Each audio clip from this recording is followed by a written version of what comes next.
I frankly think that crisis initiation is really tough. And it's very hard for me to see how the United States president can get us to war with Iran. Which leads me to conclude that if, in fact, compromise is not coming, that the traditional way of America gets to war is what would be best for U.S. interests. Some people might think that Mr. Roosevelt wanted to get us into World War II, as David mentioned. You may recall we had to wait for Pearl Harbor. Some people might think Mr. Wilson wanted to get us into World War I. You may recall he had to wait for the Lusitania episode. Some people might think that Mr. Johnson wanted to send troops to Vietnam. You may recall we had to wait for the Gulf of Tonkin episode. We didn't go to war with Spain until the until the Maine exploded. And may I point out that Mr. Lincoln did not feel he could call out the Federal Army until Fort Sumter was attacked, which is why he ordered the commander at Fort Sumter to do exactly that thing which the South Carolinians had said would cause an attack. So if, in fact, the Iranians aren't going to compromise, it would be best if somebody else started the war. One can combine other means of pressure with sanctions. I mentioned that explosion on August 17th. We could step up the pressure.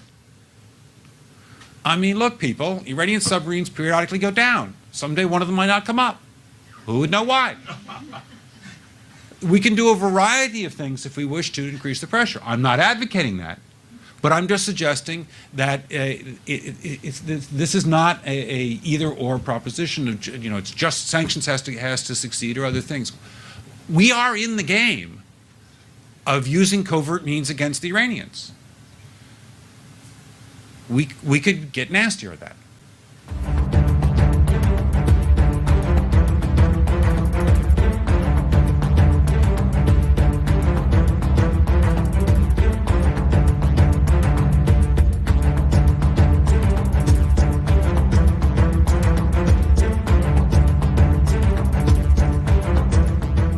Welcome to the Daily Wrap-Up, a concise show dedicated to bringing you the most relevant independent news as we see it from the last 24 hours. April 13th, Saturday, April 13th, 2024. Thank you for joining me today. For the second time, for those that missed, we already covered some other stuff not related around foreign policy. I thought it was very important for us to come back and discuss what has happened in between Iran and Israel. And it's a very important, it's obviously a very, very, very important discussion. And I think it's important to say right out of the gate, because of the focus of today and other things we were doing, and that this is like a developing story right in this moment, I felt it was important that we come on, and I had already been organizing and researching all day, but important to come on and discuss like as this happens, which usually is not necessarily what the last American Vagabond does, to try to jump out and be the first to say a certain thing. It's more important to me to be researched and fleshed out and understand something, to come out and give you the nuance to it and the deeper parts of it. I'm only saying that in the sense that, which I'm going to do today as best I can, is to tell you that this was something that I wanted to organize for you. And it's going to be, I have limited time actually tonight, less than I thought I did.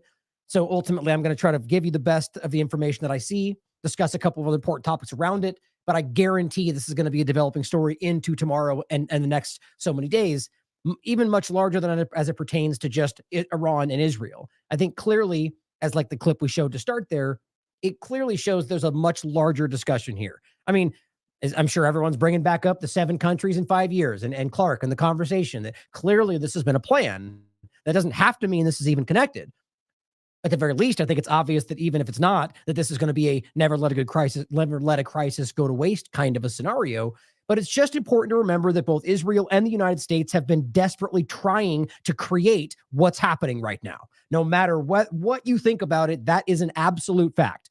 Now let's talk about today, what happened before this, what's going on right now, what our predictions were. I'll take you kind of through my thought process of, I'm still at this point, I'll tell you right now, I think it's pretty clear that this is happening and that Iran is at the very least claiming this. And I only say that because I think it's interesting the way this is going down. And Robert and I were talking about this. I'll read you some of his thoughts about why this happened the way that it did. It doesn't actually make much, which is what I said before the last show, and before even this, the drones made it to where I guess they were scheduled to go to. It just seems different and it seems odd, and it doesn't seem the way that Iran classically has responded. Doesn't mean that's not There's just maybe more to this than I realize, or that their thought process, or maybe they just aren't as strategic as I thought. There's all these different possibilities. But something about this feels off. Again, that doesn't mean it's not what it looks like, but it's something strange in the way this went down. And I think one of the possibilities, and I don't think this is the most likely, one of them could simply be that Iran sees a strategic interest in claiming whatever isn't their fault. Like, let's just say hypothetically, this ends up being a manufactured thing coming from other groups that were like Hezbollah firing rockets that were claimed and attributed to Iran that wasn't them, or completely manufactured by the US and Israel to blame Iran, which again, I don't think that's the most likely. I think it's pretty clear Iran is attacking. But it's interesting to think about what drives them to do that. For Iran to jump up and say it's in our interest to just claim the thing that they're trying to frame us with for another reason. I just want to throw that out there because I thought that was an interesting. I always try to think of the different possibilities that most people won't even discuss. And again, to be for the third time clear, that's not what I think is actually happening. But we always have to factor in other possibilities. And I think the idea of the building false flag discussion, and that this doesn't really align with what is expected, why Iran would follow through with what apparently the US and Israel have been broadcasting to the world they're about to do, it just seems odd. But all that is said, all the evidence points in the direction that Iran has claimed this, is carrying this out, and is obviously, the important part, justified in doing so in regard to the recent attack on their consulate, which was even right now, more so than Iran attacking Israel, the bombing of their consulate was a much larger overstep, or just much larger breach of international law. Countries have attacked each other historically many different times. Wars have happened. But the idea of crossing the line into a consulate, bombing people who are part of a diplomatic mission, regardless of what they said, that's a huge, huge step that has destroyed a lot of diplomatic international law as the perception, or what's the word I'm looking for, whether countries care about it or not. And I'm glad I just remembered this, an article from Derek they just recently put up around this exact point about the consulate that was just bombed. And right after that,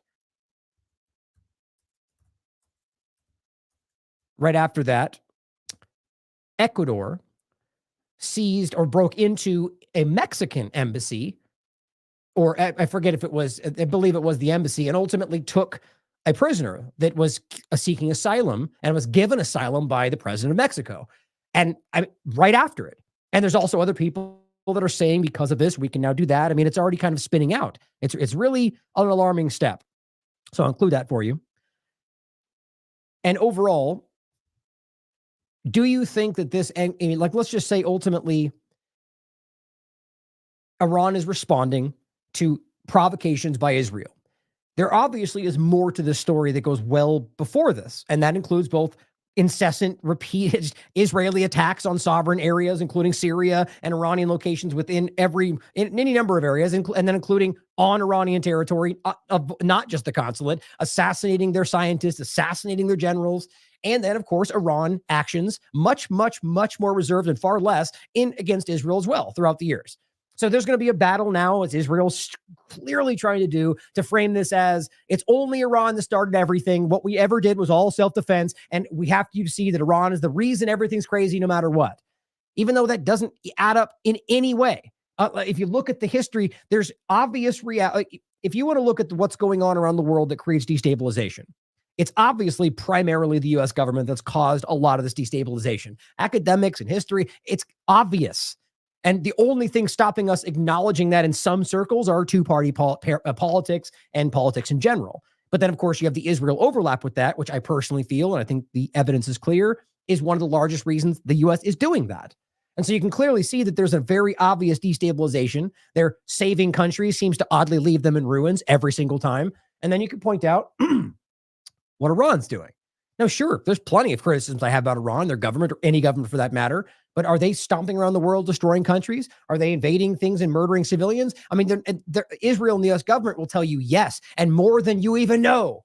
And we can't prove that, though. And it's all these shadowy secret things that we align or overlap or complete things that they can't prove. For instance, saying that the Ansarallah movement, that Hamas and Hezbollah are all just Iran, even though it's laughably wrong, it's provably incorrect, and they're clearly just aligned. Just like the U.S. is aligned with a lot of countries around the world. You don't just say they're all the U.S. government, even though you could make a fair argument about that. The point is clearly it's about conflation.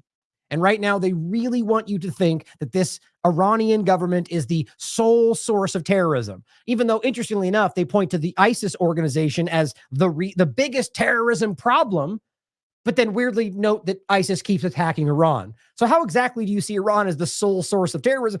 It's all ridiculous. So, but that's all to say simply that there's more to this story.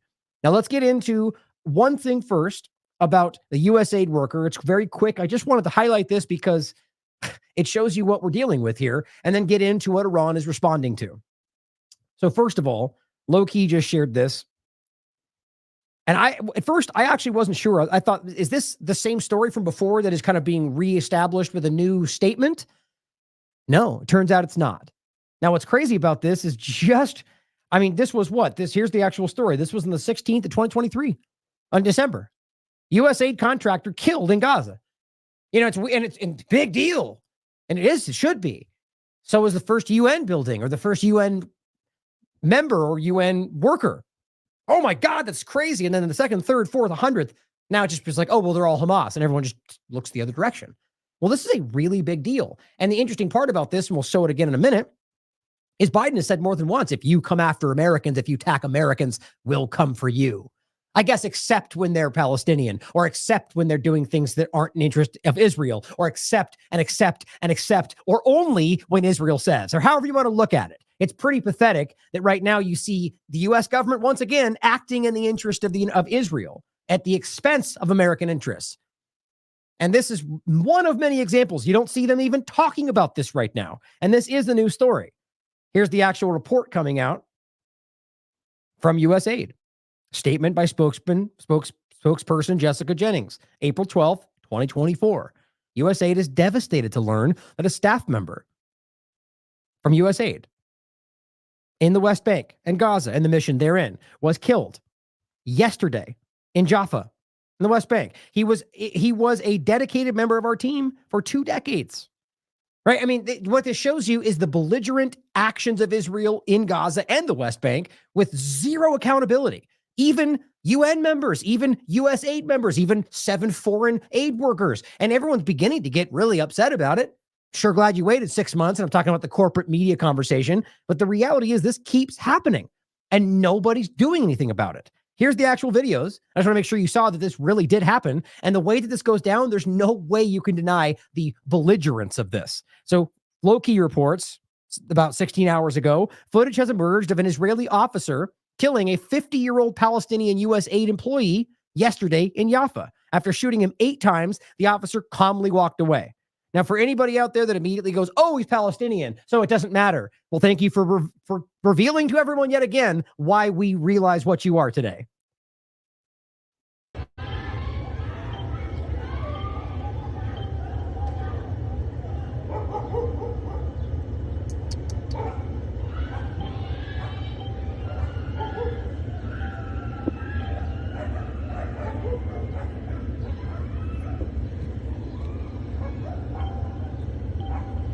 This one's from behind the car. Maybe we get a better shot. Better view. The amount of shots that went off, that's crazy. That last one especially, that's anger. That's hatred. I don't know how else to pretend. That's not protecting yourself. Now here's the next one. This shows the guy running away, aiming the gun at the man trying to film everything. Look at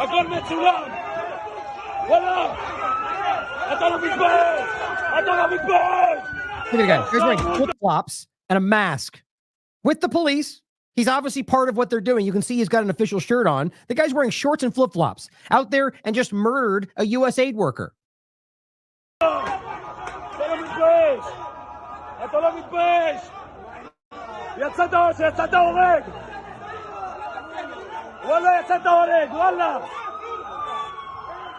And all the other police appear to be doing is covering up and shouting people away.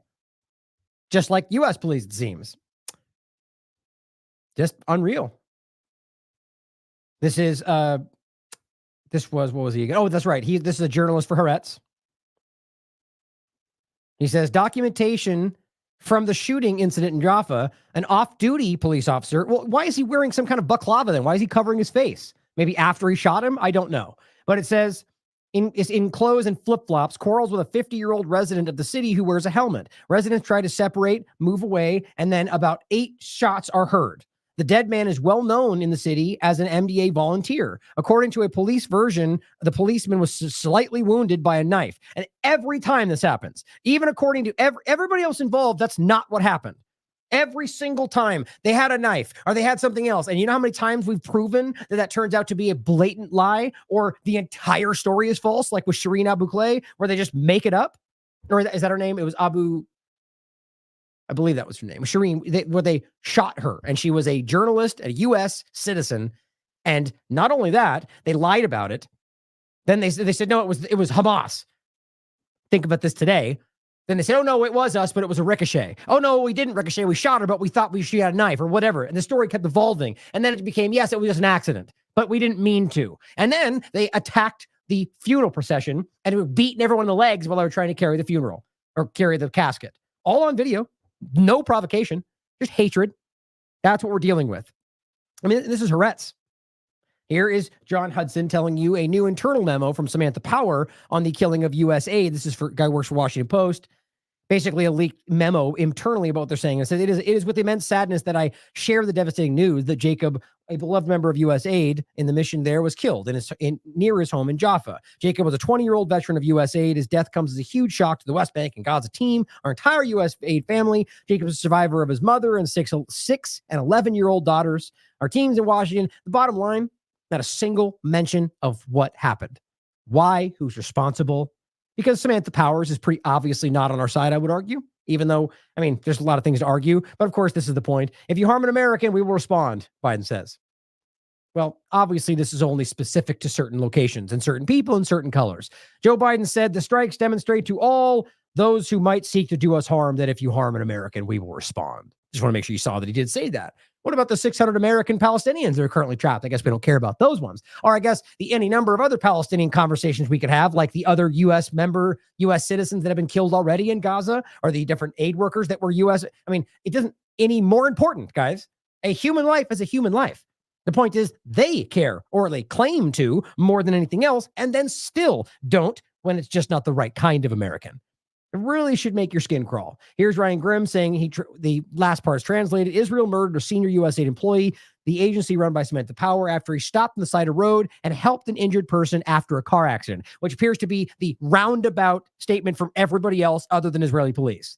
It says the murdered man is an employee of the United States Embassy, which, by the way, also makes him there's some kind of immunity there in regard to working with the embassy. And it said when he tried to help a man lying on the road, it is not clear if he was wearing the uniform. He was shot with 8 bullets.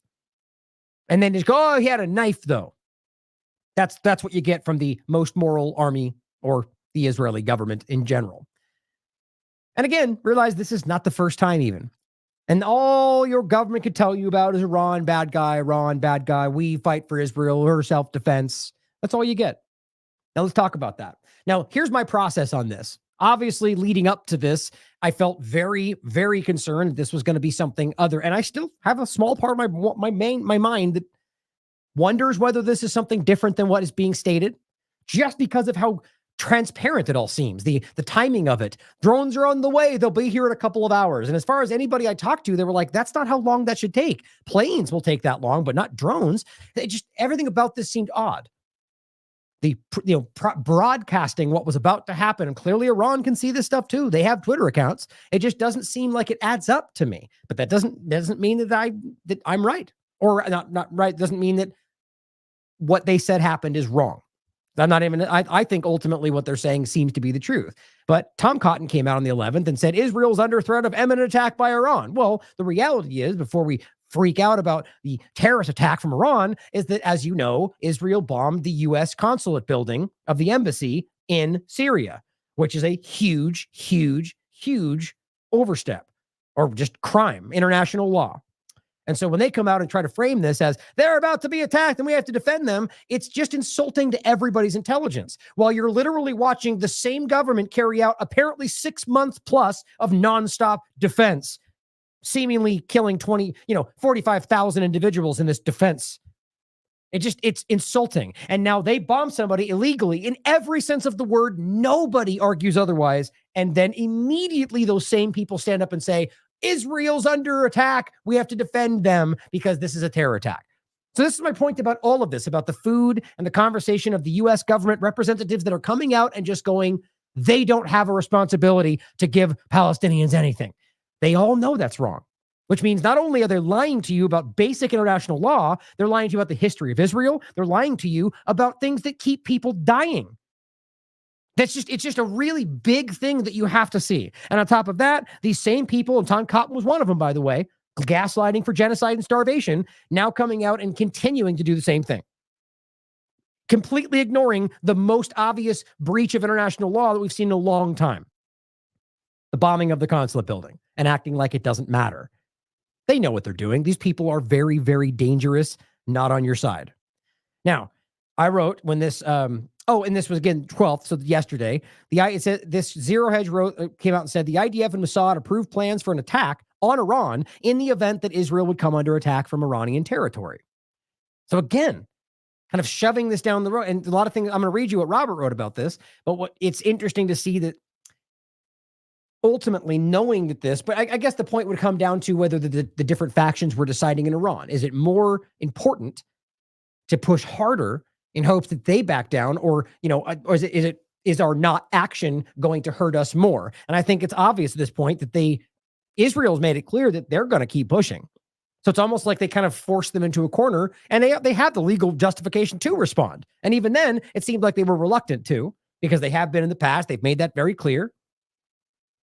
But I simply said, by saying this, and this is beforehand when I'm still very much on guard for a possible false flag situation, that they were already creating the preemptive narrative that should you see Israel attacking Iran, it's only because Iran attacked first, whether or not you can verify that. As always, reactive, emotional, and belligerent, the opposite of Iran's responses even now, which, by the way, right now as we're live, I mean, for all we know, Israel's already attacking something, which again would be what you would expect from Israel and the United States and most of the people we're talking about.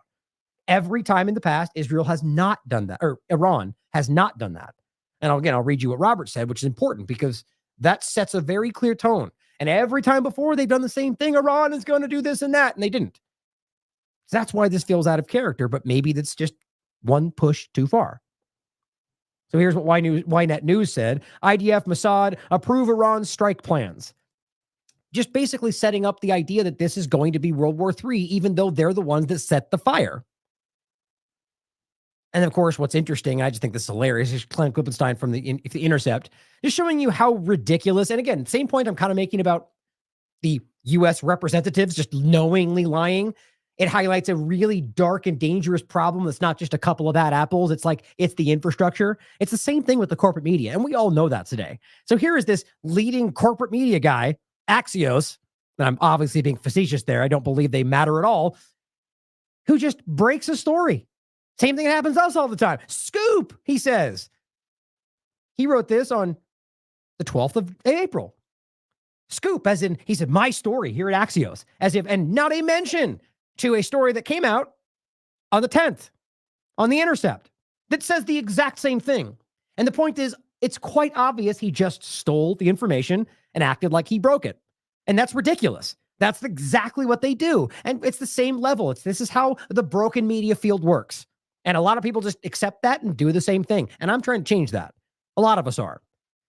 But what's hilarious, it's Scoop. The point is, it says Iran has told the White House, this is in response to all that we just read, that if the U.S. defends Israel, which it seems like that's about to happen, or maybe it already is, against its forthcoming retaliation for the Damascus strike, so he's clearly framing it correctly, it will consider the U.S. a viable target. That's a big deal. And what do you think the U.S. government's going to do? Terrorism! Even though it's very clear, they've laid this out, and I'm going to show you what they actually said here. They're citing international law, and it's damn hard to see where they're wrong. But here's what he said, by the way, which, can you tell which part he left out? Interestingly, left out the part about the bombing of Damascus and the consulate. I wonder why. What a great journalist he is. It's just so sad. They're just so petty and childish and small, and they just can't be honest, and it's so very clear, and that they look down on you like you're somehow not as professional. It's just sad, isn't it? But here's Ben F. Freeman. This is all setting the tone. This is on the 12th. Iran has already attacked Israel. Israel is defending itself against genocidal Iranian regimes. This is before this happened, by the way. So they're just basically saying that other things that have happened. So anytime Hamas fires a rocket, they go and they want to, Iran did it. It's just a broad, abstract connection that has nothing other than they say they're connected. And even though you can show overlap, they're not the same thing. And even if they were literally sending things, which, again, there's evidence of them weapons transfers, because just like the U.S. and Israel and everybody else shed things all over the world and act like that's just freedom. That's just all us democracy over here. And then anybody else doing the same in one of their bad guy areas, they go terrorism, weapons, arms traders, whatever, as opposed to whatever else they call it when they do it. It's all flowery over here. It's just dumb. And the idea that Russia and Iran and China and whatever else are all just inherently evil, bad. And when they do the normal things, it becomes terrorism. Meanwhile, you turn around, and I think they're all dangerous. You turn around and look at the person pointing at who's terrorism, and it's oddly interesting how they seem connected to all the real terrorism, right? That's the thing we need to start paying attention to. But what they're pointing out there is just claiming it's not that it wasn't the consulate, even though they don't mention that. That's what they're trying to undermine. It was that Iran's been doing this forever. Well, that doesn't even matter, by the way. Let's just say Iran has been attacking Israel every day for the last 40 years. It doesn't change the fact that the bombing of that consulate was still a huge, huge crime. So that would change the dynamic of whether Israel can argue that they're on the defensive, but it still cannot ignore the huge overstep in regard to the consulate. And they don't want you talking about that. He says, do not think for a second that you can get away with saying Israel struck first. You see how desperate they were to come out and set this narrative? He writes for the Jerusalem Post. It's just, this is the kind of thing we've become accustomed to. Do you think this person knows that he's lying? Or do you think, or just being dishonest about the time? I mean, I really don't know. I think today it's an interesting mix of the whole manufacturing consent where some of the people just already believe these things so to their core. They just choose to lie for certain things and not even know it. Here's another example. Former editor-in-chief of the Jerusalem Post. They're all coming out. As rumors swirl, this is from the 11th, about whether, when, or how Iran will attack Israel, it's important to remember this. Iran has been attacking Israel every day since via its proxies. And there you go. Is Hamas Hezbollah? Okay, well, first of all, Hamas, Gaza, is occupied, so they have a legal right to respond at any time, whether or not they're attacked. Hezbollah, you mean Lebanon, is also occupied by Israel, so they also have a legal right to armed resistance, whether or not they're attacked. And Yemen is occupied by the United States and Saudi Arabia. You could argue there might be a murky idea of whether they can attack Israel directly, but is that what they're doing? Has Yemen attacked Israel, or are they bombing any ships that are dealing with them? And we're going to get to a point about that later in regard to the ship that was attacked, or seized, rather. The point here is that you regardless of everything I just said, Hamas, Hezbollah, and the Ansarullah movement, which is the real name, not the Houthis, are not Iran.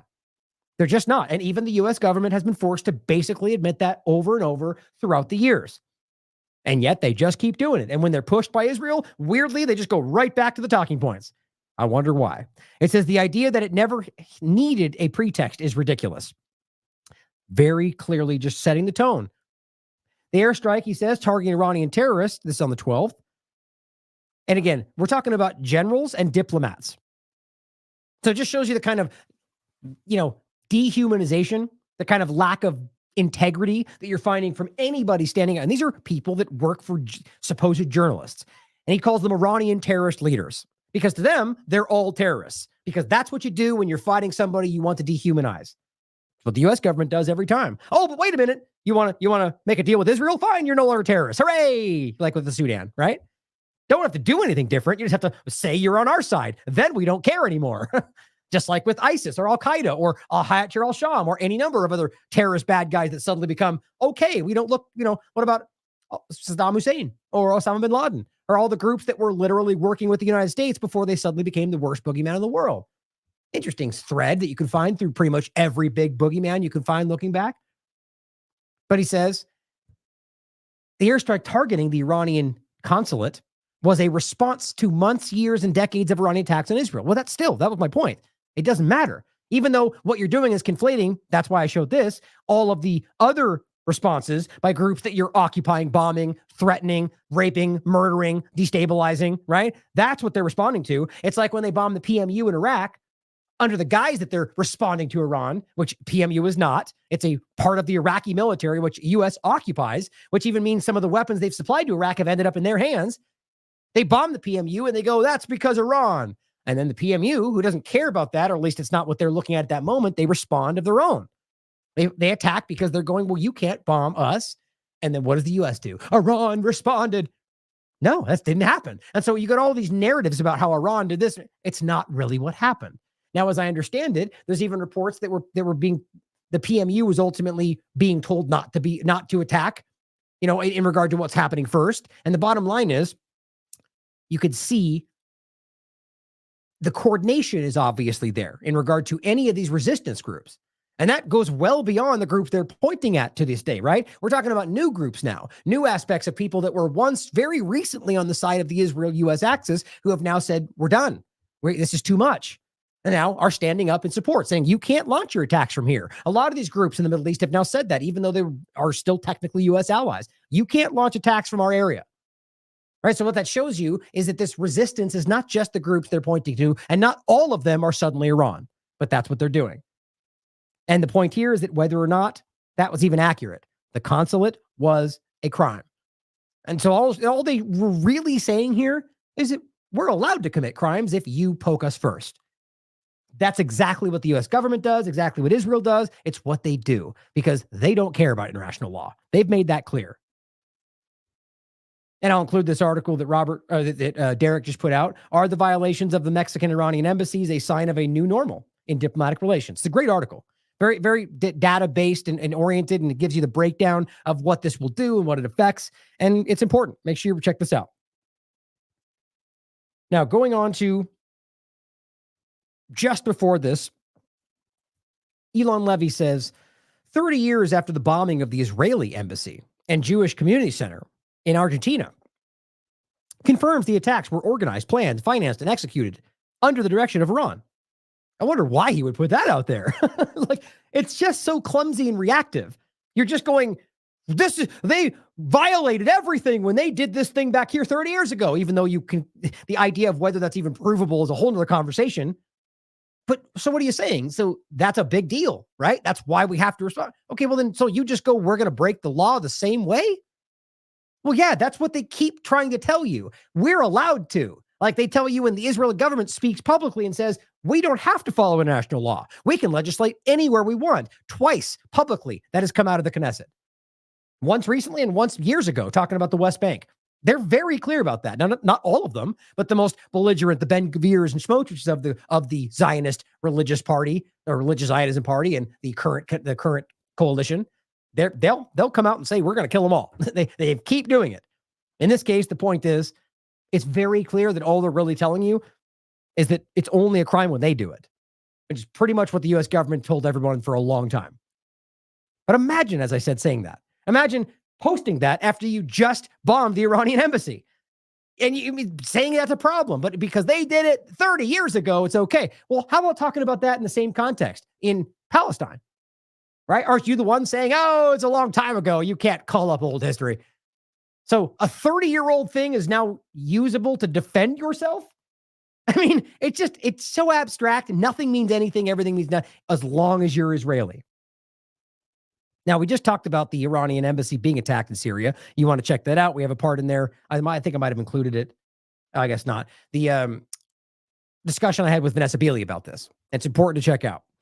Now, here's what Trita Parsi says. Biden is doubling down on a formula that so far has been absolutely disastrous, he says. Parsi said Biden should have rebuked Israel for attacking the Iranian embassy. Obviously. Like, if you actually want the world to pretend or at least think that you care about international law, you have to maybe uphold international law sometimes. Maybe, right? But he says violating international law and endangering U.S. troops in the region. 100%. And of course, Jill Stein steps in. I again, don't trust any of these people. Doesn't mean I'm supporting her or anything like that. I hate that I even have to say that every time. So many assumers out there. But the point is that she says something. And I think a lot of these people step into this trying to play the right side of this. But she says Israel's attack on the Iranian consulate in Syria was a criminal act of war. It was, 100%. Now, I just argued about this with somebody online, which sometimes I waste too much time doing. Like the other day, usually it's very situational for me. When I'm trapped in doing something else, or I'm having to take care of something at a place where I have to sit there and just, be a part. A lot of times I'm there with my family and helping out and blah, blah, blah. And I'll just be sitting there and I can't do a show. So I just jump on Twitter. I just waste a lot of time arguing with people. Somebody asked me the other day, like, how I have time to do that. I really don't. Usually I just mute them all. But sometimes you'll see me go after it for a while. My point is that when it's interesting how people will say that person's this and that, so that's a stupid thing to say. It's like, well, hold on. Is the statement Israel attacks the Iranian consulate as a crime? Is that now invalidated because Jill Stein said it? Is it not true because you don't like her? It's so frustrating how many partisan games are intertwined in people that otherwise, in some cases, don't know any better, aren't trying to be dishonest. And the problem is that we're very subjective in that way. The Twitter files conversation, a lot of this stuff is engineered the view that, a statement is no longer valid if the person said it has a history, right? Or like, I think the point was I made a statement about, that's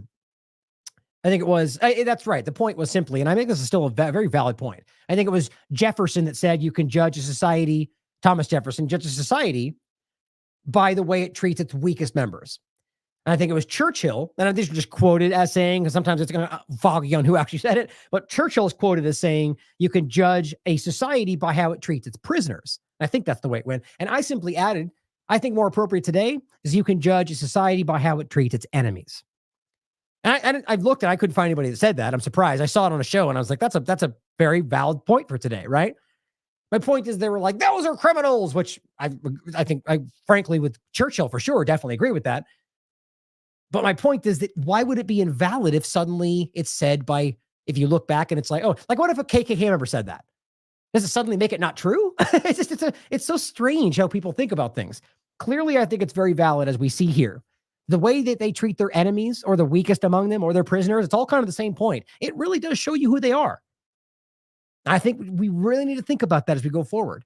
Look at the way that Hamas even is treating the prisoners that are being released, as much as they keep trying to lie about what's actually happening, at least as far as I can tell, compared to every single one of the people that come out of these Israeli prisons are emaciated. They've got cuts all over them. They haven't eaten. They've got a juice box every other day, and that's it. Like, it's crazy. And it just really does show you that point. Now, I thought it was important to say. It popped into my head. But going forward, she says, as Iran prepares to retaliate, Biden's promise of ironclad support for Israel is insanely reckless. Really is. Putting the U.S. in the crosshairs and risking World War III. I ask, same point I said before.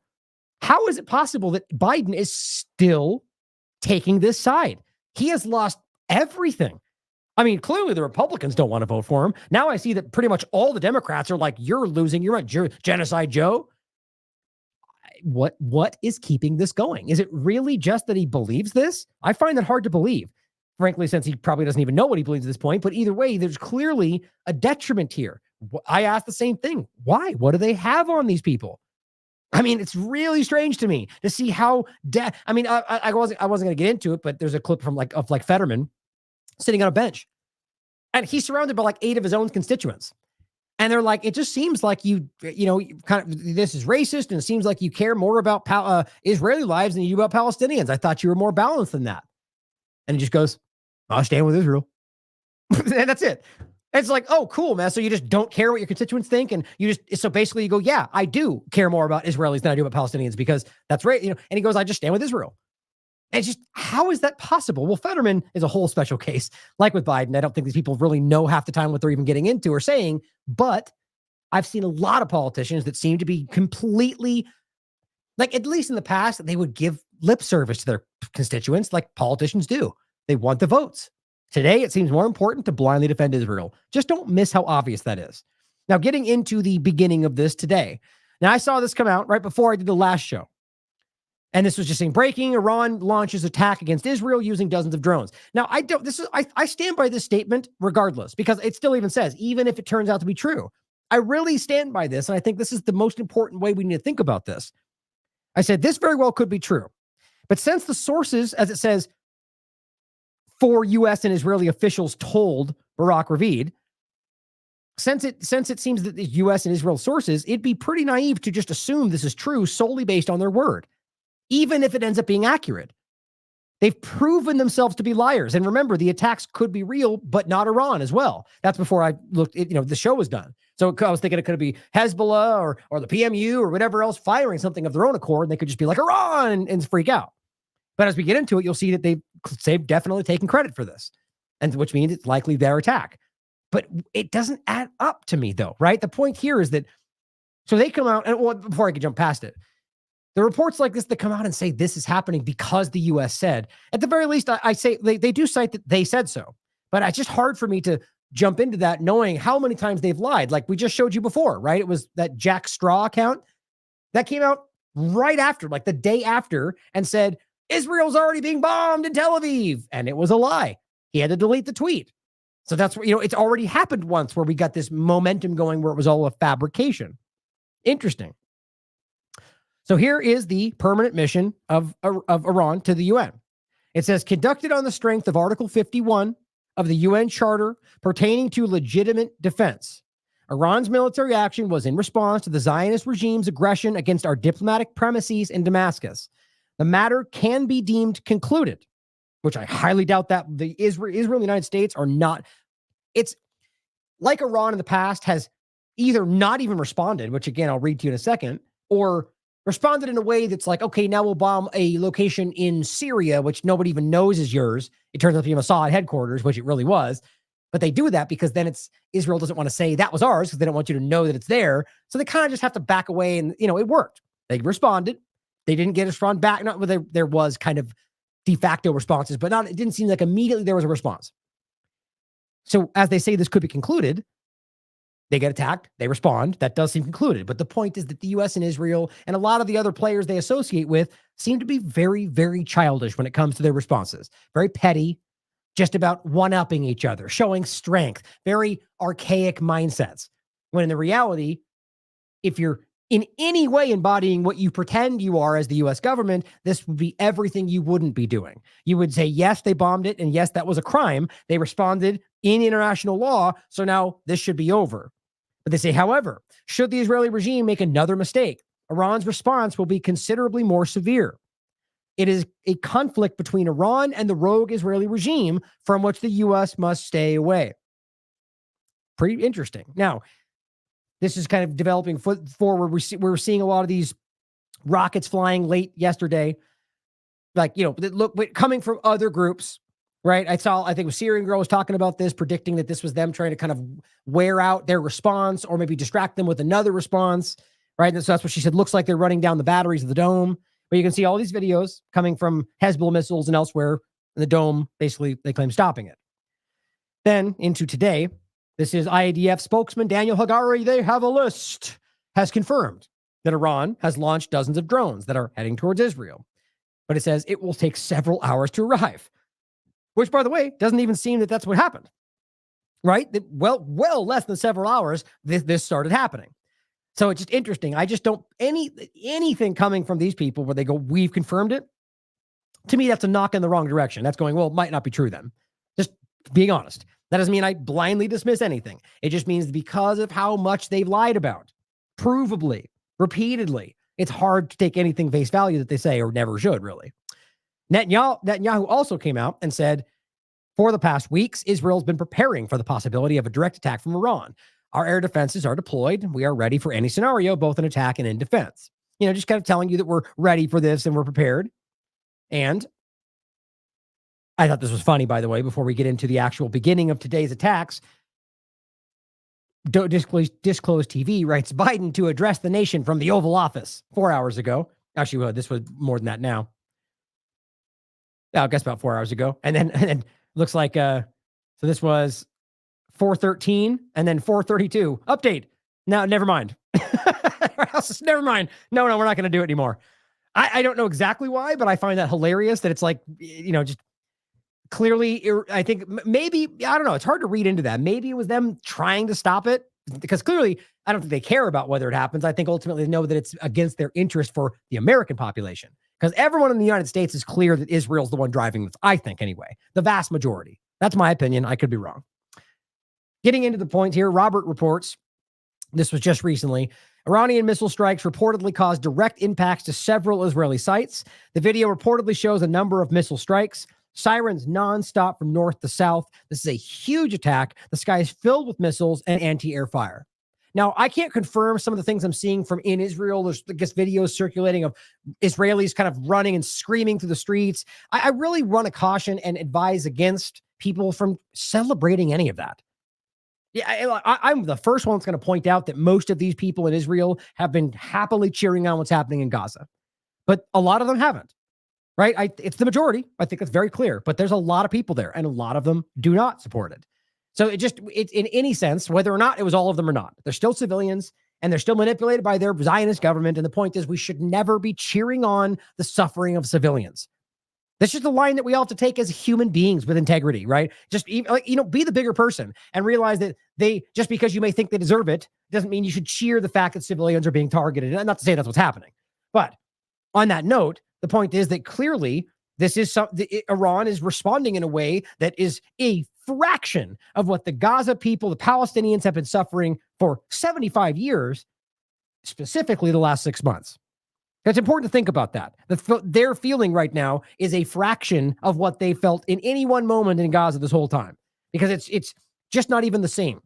Even the breakdown of all of this, the defense, it's the Iron Dome at the very least. Now, Freddie Pontone writes, the Iron Dome missile system has been activated and is intercepting these rockets that are coming in. And you can see there's quite a bit. Now, if it wasn't for the statements coming from Iran and the rest, I mean, I would, just like before, question whether this is even what we're seeing. Because a lot of times you can't even see the rockets because they don't have propulsion after the start, right? So you can't see them in the sky, and all you see is the Iron Dome pop off. So I've often learned in the past, and I know I've proven, by the way, others have as well, that there have been examples in the past where they make this up, where they just they pretend they're responding to a rocket and they use it to justify an attack. Even Haaretz has written about that. So I always wonder about that, but this does not seem to be one of those cases. Freddie also writes, by the look of it, the Iranian drones may just be a means of diverting air defenses from their missiles that were coming in, which kind of seems to be the case. Too much warning to catch the Israelis' defense off guard. And so maybe that explains why it was okay that the drones were being acknowledged, right? That they were focusing on the drones. He says, and with U.S. support, he doubts the drones are the real plan, unless Iran is not interested in inflicting too much damage, which that does make sense, or Iran missiles will be launched from unexpected locations as the drones reach their airspace, which kind of seems to be what happened. I-24 News reports that U.S. forces have begun intercepting Iranian drones in Iraq and Syria. So it's interesting that they're already involving themselves. And I don't know if this means that they're intercepting them on the way to Israel or that this is being directed at Iraq. I find it hard to believe that Iran would be sending drones to attack Iraq and Syria, right? So it seems to me this would be on the way. Sarah Abdallah reports 6:10 p.m. today, Iran's retaliatory missiles are now hitting colonies and Israeli occupation forces bases all over occupied Palestine. So the illegal settlements. And which, by the way, if you want to break this down in the sense of, like, let's just pretend like they're claiming that Iran is just part of all of this, or Hamas is Iran, or vice versa, well, then you can argue, which I don't agree with, by the way, but you could argue based on their broken logic that means they have the right to attack. These are illegal settlements, right? So they're talking about areas that are set up and be illegal in the sense of the occupation. Now, this is where it gets really murky, and I think this is a very clear example of what human shields really look like. When Israel is petitioning civilians around the world to come and like bolster this like barrier between them and the occupied areas, or rather on the occupied areas, illegal settlements, according to anyone in the world, it's especially when you've got settlers that are armed, and especially since you've got them have been given official capacity since this, arguably makes them legal military targets. But that's a debate, because again, it's a hard line when it comes to civilians, and there's plenty of civilians that are going to be there, but Israel's putting them there. Again, my line would be, you can't target civilians. You have to stand that line. But it says that they're targeting those, and the executors of genocide continue to remain in their shelters. Always. Now, Aria points out nonstop sirens. You can see that, like, the location of the map where it's all over the place. Sirens going off everywhere. Got to be pretty terrifying for the civilians. There's some images for you. Middle East Observer pointing out the documenting Iranian missiles hitting their targets. Now, I think Syrian Girl was arguing these are hypersonic missiles. So there's the example of the missile. Now, this was 6:11 was posted. So this is after of the drone conversation. So it seems like there's some merit to what Pontone was saying. This one says more impacts on Israeli positions. Reports that this is the Ramon military airport. So those again look like missiles or rockets of some kind, and they are hitting the military airport. Unlike the targeting of the civilian airports like we often see from the U.S. government in Israel. Sirens everywhere, numerous confirmed explosions. As it develops, you can see that it's broadening out. Now here, the Cradle reports Iran does indeed launch massive retaliatory attacks on Israel, citing legitimate defense. Not just the right to defend yourself in a broad sense, but the actual term legitimate defense directly from the, I think it was chart 54, I believe. Make sure I say that correctly. Yeah, or excuse me, Article 51 of the UN Charter. And taken directly from it, right? These are, now this is my point about, like I said earlier, when I follow up tomorrow, I'm probably going to pull this up, break this down, highlight the actual article, and go over all this and talk about this so we understand it like we usually do. That's important to understand why this would be a legal response. But it says the Iran's Revolutionary Guards late the 13th basically launched the retaliatory strike, firing dozens of ballistic missiles, cruise missiles, as well as massive swarms of drones. Sirens activated. Here is the response from the official Khomeini account. You have the gray check and everything, 1 million followers, which is funny to me. It's like, so you have even the U.S. just generally says Iran is terrorism, right? And yet they just let them have a massive account, 1 million followers on Twitter, which I think they should, free speech and all. But what's hilarious about it is they've done that. They've attacked and removed other people. Like they've removed Press TV, for crying out loud, but they allow it's just so inconsistent. It just shows you there's something more to this story, as always. But here's what they had to say. Now, when I went through this earlier, I didn't seem to think that it didn't seem very transparent that he was going like, we did this. But this does seem to be the video everyone's pointing to suggest that they claimed it. But it says, Zionist regime will be punished. And I'll read you the subtitles. He says, but the malicious regime itself, which is all malice, evil, and error, added another mistake to its own errors by launching an attack on the consulate in Syria, the Iranian consulate. The consulate and embassy offices, which it was the embassy, we will say, in any country where they exist, are regarded as the soil of the country to which the embassy belongs. That's why I was saying it's important. So politically speaking, legally speaking, they bombed Iran. That's really how anybody would take that from a legal and international law perspective. He says attacking the consulate is like attacking our soil. That's why I think they responded this way. This is what a common, it said, this is what is common around the world. As far as I can tell, this is one of the very few breaches of this. And in fact, you can show the Zionist government has done this in the past, more than once, which that should tell you something. It says the malicious Zionist regime has made a wrong move in this case.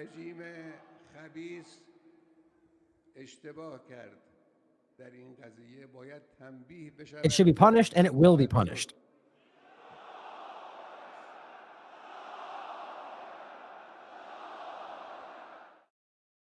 No, to me, that doesn't seem to really, unless there's another video that I'm not seeing, that it very clearly shows that they're going to respond, which I think we already knew. They were very clear about that, right? So, but that doesn't seem to suggest that that's like we're about to do this and we claim that attack kind of thing. But again, to be clear, they very clearly did state publicly that at least from the UN consulate or UN account that they did, or they do.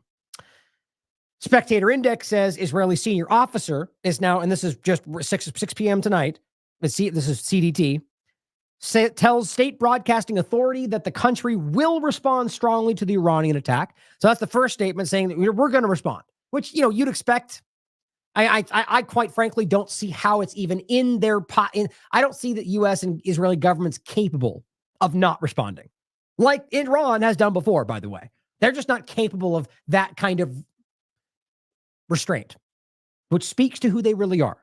They are reflexive and emotional and belligerent. That's very clear. I think anybody with honesty is going to tell you what you can show their policy, the way they just bombed an Iranian consulate with no concern for what that would do. Now, developing further, Interestingly enough, and this makes me think that there's more of that planned here.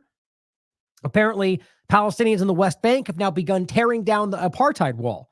Iran's counterattack has inspired an uprising, or maybe there is some overlapping coordination with this being aimed at the Israeli ongoing genocide. Oh, it's just showing them tear down the wall. Now, from over that, I don't really see any kind of other actions happening here, like where there's like a coordinated effort around that, but maybe there is, and we just haven't seen it yet. Now, here's what I wanted to get into. Now, I really do think, even after the fact, that what Robert wrote here is important and just well broken down.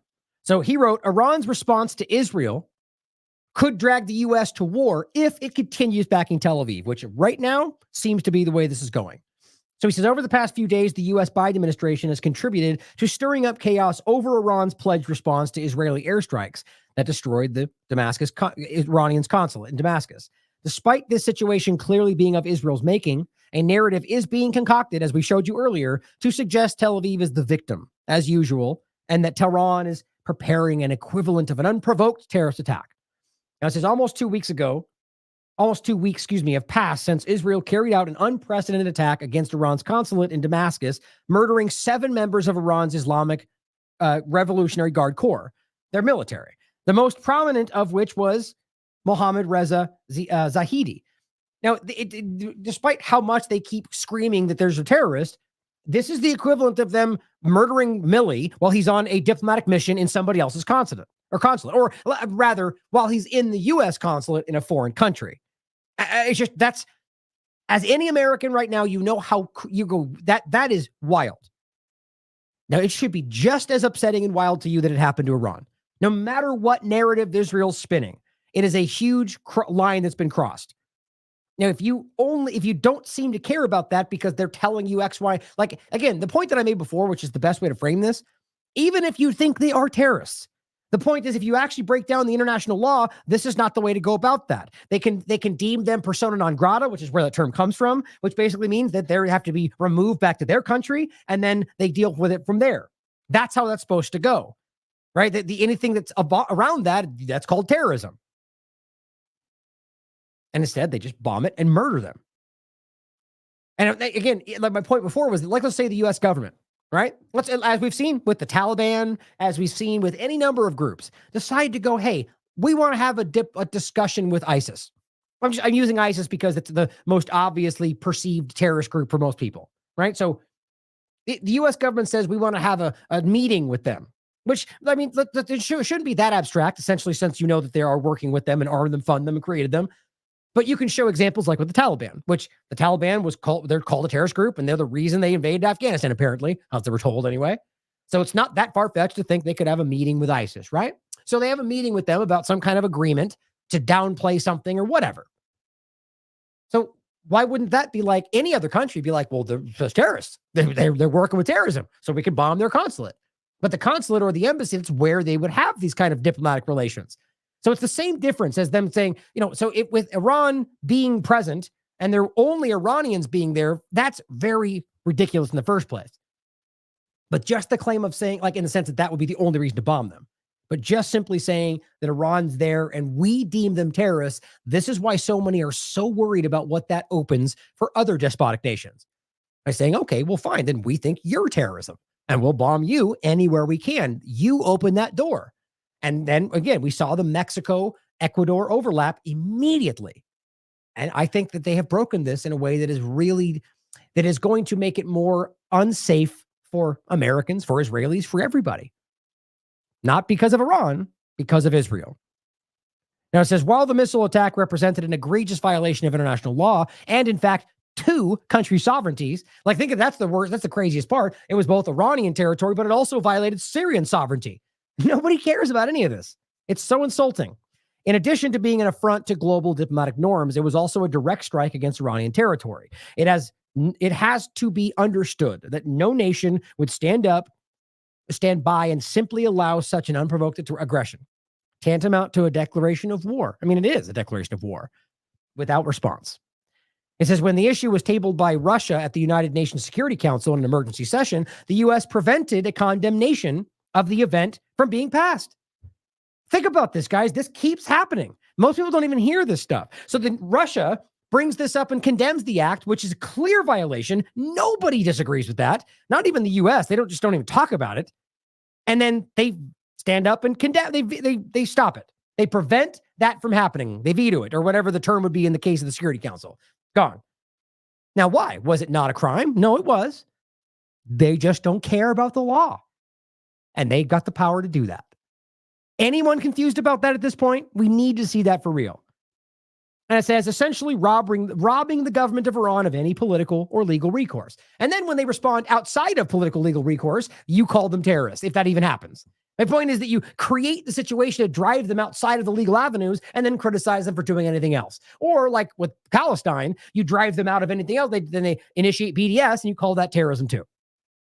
But it says at least in the short term, there's no legal recourse for that exact action. Now it says for further context, it should be noted that the Syrian Arab Republic, as we've pointed before, has repeatedly attempted to appeal to the UN over hundreds of unprovoked attacks by Israel against its territory, striking ports, airports, civilian and military infrastructure, crimes upon crimes upon crimes upon war crimes, all of serious pleas to the United Nations, which have been ongoing for years, mind you, have fallen on deaf ears and been blocked by the United States.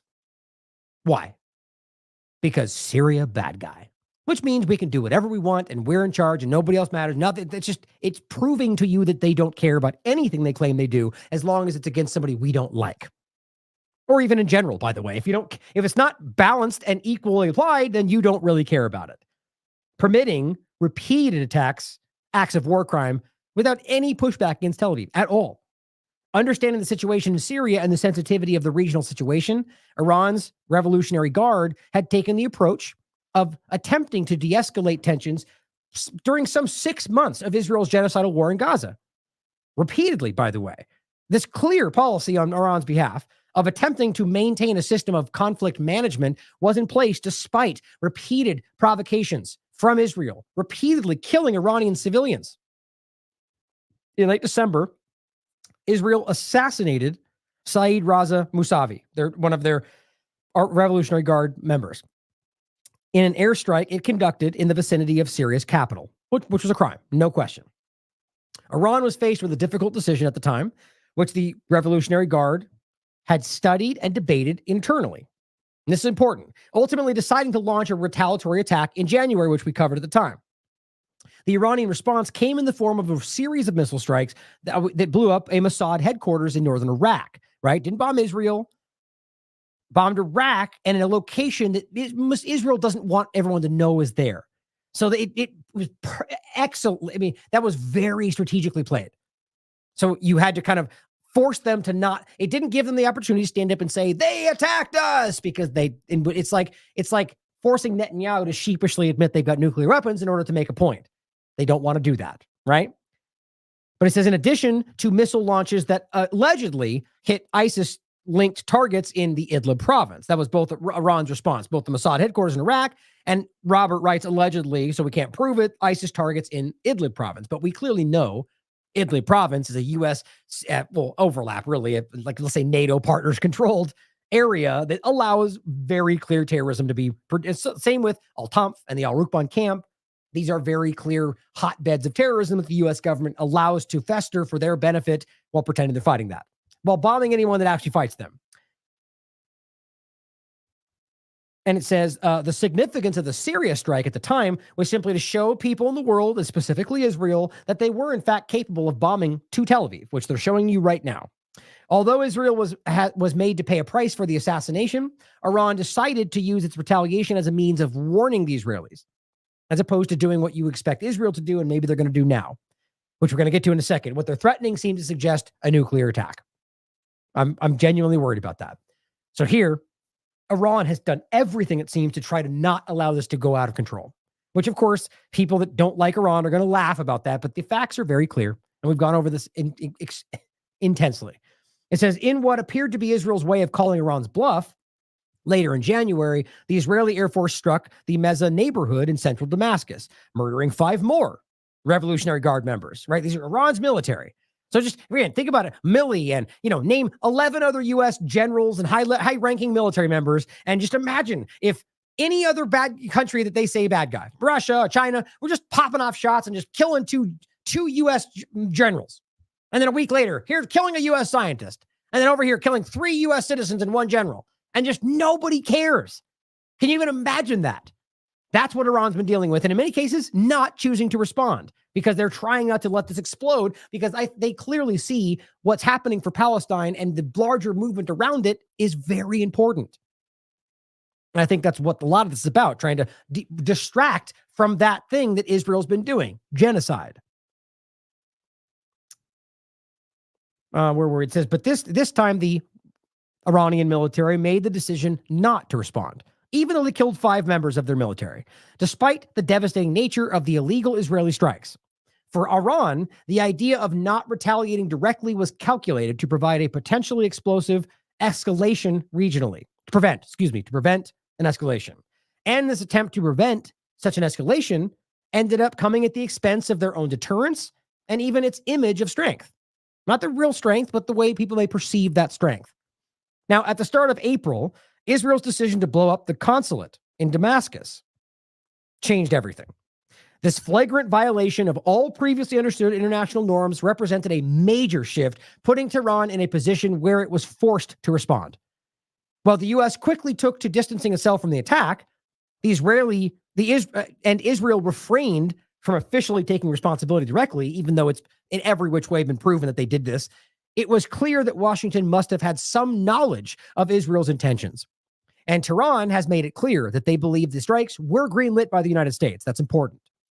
So it says, what will Iran do and where will this lead?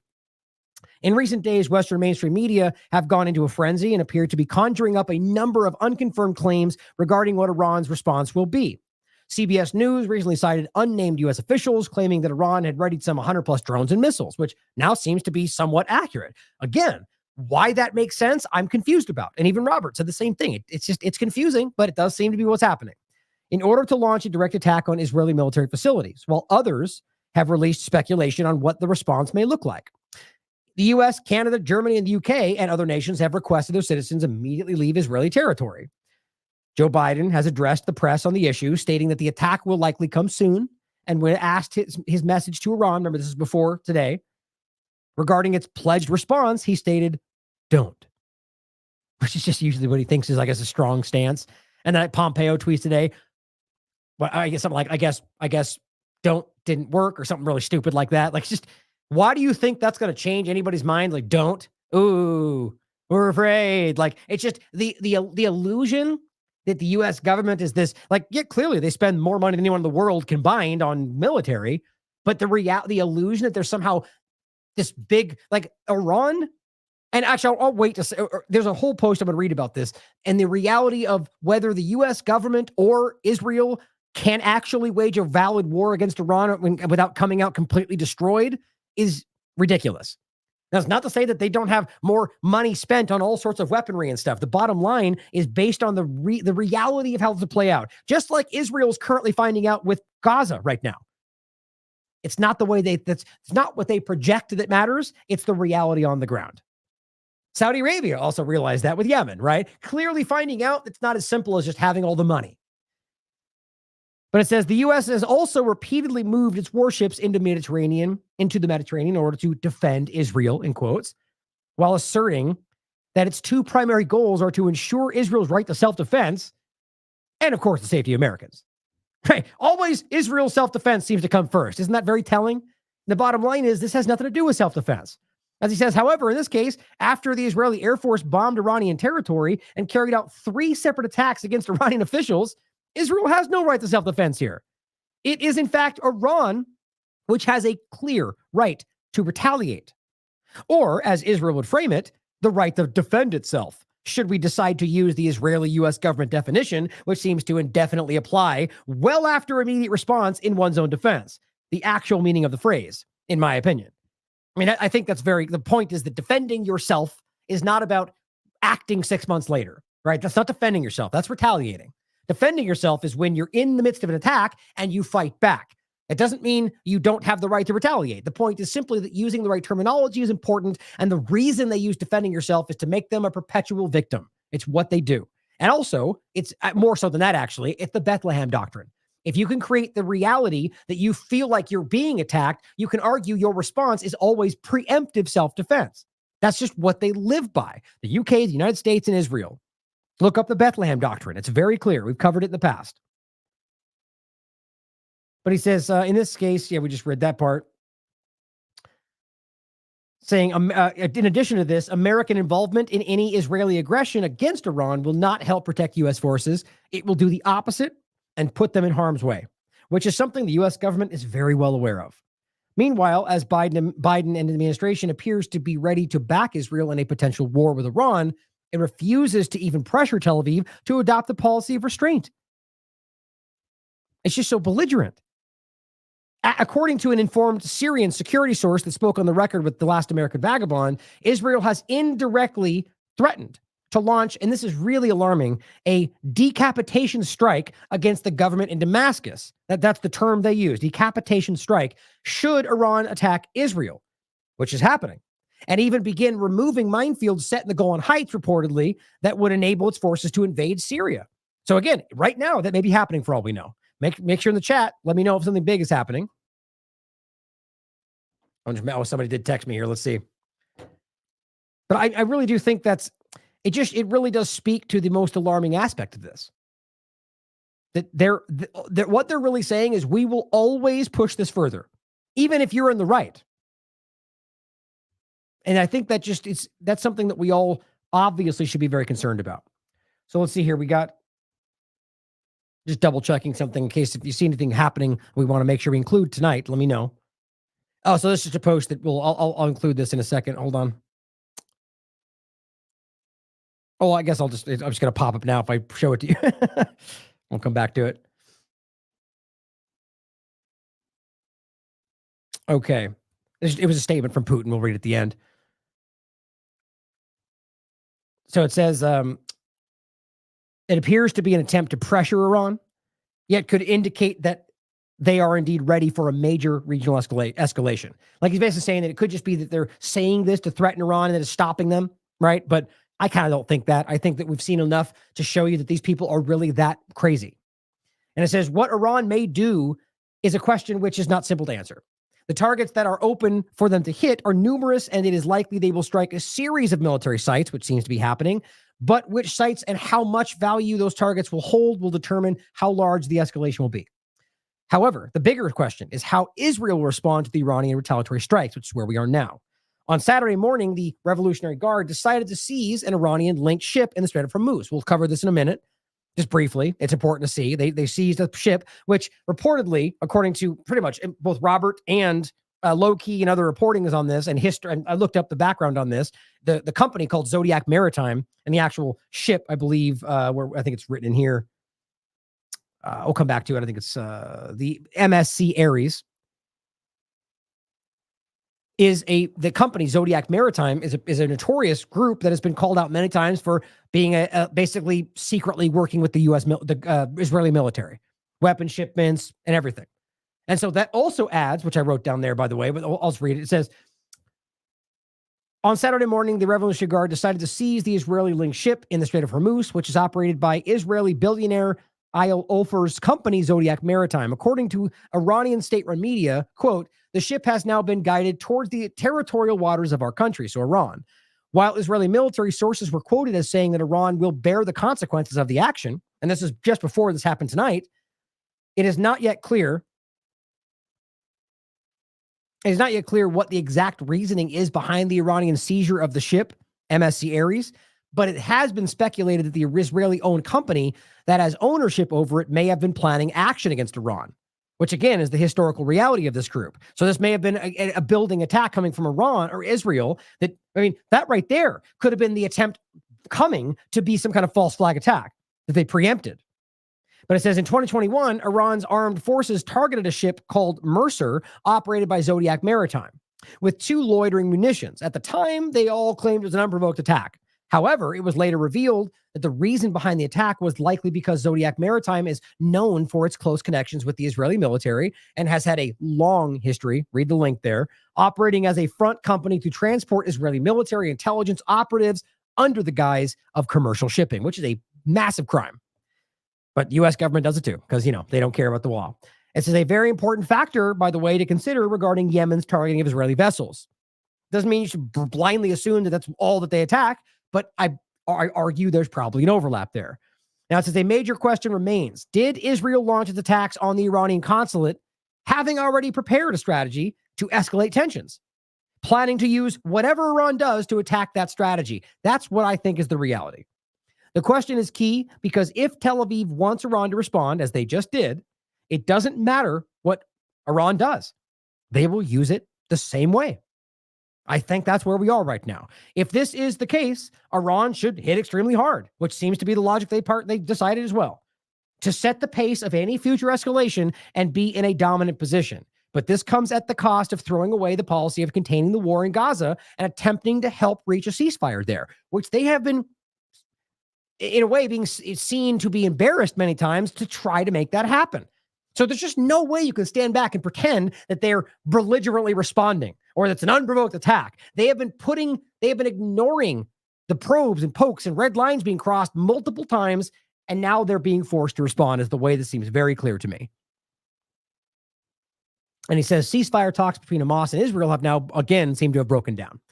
While speculation has led to people on all sides of the political spectrum throwing about the idea of a mass coordinated attack against the Israelis, and some even suggesting that nothing will happen at all, the truth is that we have entered uncharted territory here. Which again may explain why it seems confusing. It makes no sense for the U.S. government to commit itself to a war against Iran, but this could occur as we have seen the American leadership embarrass itself repeatedly in the Red Sea and fail to put a dent in Yemen's Ansarullah. The Houthis, they call them in the United States, despite declaring their costly Operation Prosperity Garden, costly Operation Prosperity Guardian. I can't talk. And now I thought I put a link right there, but the point, we're going to talk about this in a second, which I hadn't seen. Arnaud Bertrand writes this. I think it's right here. Apparently, just recently, and this was the 11th, the U.S. government has conceded, offering all sorts of concessions and going like, we'll stop this, we'll stop that, just stop bombing our ships, which is pretty wild. We'll come back to that. But he says it appears as if the Biden administration is living in an alternate universe and has not been able to navigate the current terrain in the region, operating with the mindset of 2003 when it invaded Iraq illegally. This lack of strategic or rational thinking from policymakers in Washington is frightening, to say the least. At the end of the day, the U.S. could have ended the ongoing conflict in the region with a single phone call, yet refuses to condemn or punish anything the Israeli government does. Again, I ask, what do they have on them? What is the pressure point here? How is it possible that they could destroy everything they perceive them building? Like whether they're talking about the Great Reset or any of these, I mean, they've blown up everything here for the defense of Israel because their belligerent response has woken up the world in some cases. It's just pretty wild. So this again is now, this has now happened. So going past this to a couple points, and we might want to touch before we go past this online and see if we missed anything. But Michael Ruiz made a good point here. And this is the same thought that I can't get rid of. He says, if only World War III, it's only World War III if you're glued to your screens. And of course, he shows this soothing. And he says, nobody even knows how much of this is just smoke and mirrors. Like, we should even stand back larger and be like, maybe they're all involved. Maybe everybody's lying to us and it's all a big wag the dog kind of situation. I don't believe that. I genuinely think there's stuff happening, but of course we should ask the question. His point is, many have become so addicted to fear porn, the partisanship of it all, that their whole life is just a reaction to mainstream narratives. Take a break and go outside. I mean, gosh darn it. I very much agree with that. So just consider, maybe there's something we're not seeing. Maybe it's all being lied. I mean, just always keep that in your mind. Now, Elijah Monnier points out, Iran has managed to destroy several military locations, many in the south, and in particular, Negev Airport and Army facilities. So they have very clearly had a successful attack here. The possibility of Israel responding is much higher now due to the damage it has suffered. So based on Robert's point, I think they took clearly option B here to go hard in hopes that that demonstrates that they're going to keep going harder and that Israel is ultimately blustering. Because I truly think, regardless of the belligerent, theocrat, like these people that are blindly, like these mad Zionists that are clearly going for no matter what, they're not the entirety of these government decisions, right? And I think that it's clear at this point that, as we'll get to in a minute as we end, that Israel's lost this. And I think they're all becoming very aware of that right now. And so this was a last effort, I think, to try to push something. That's what I see it as.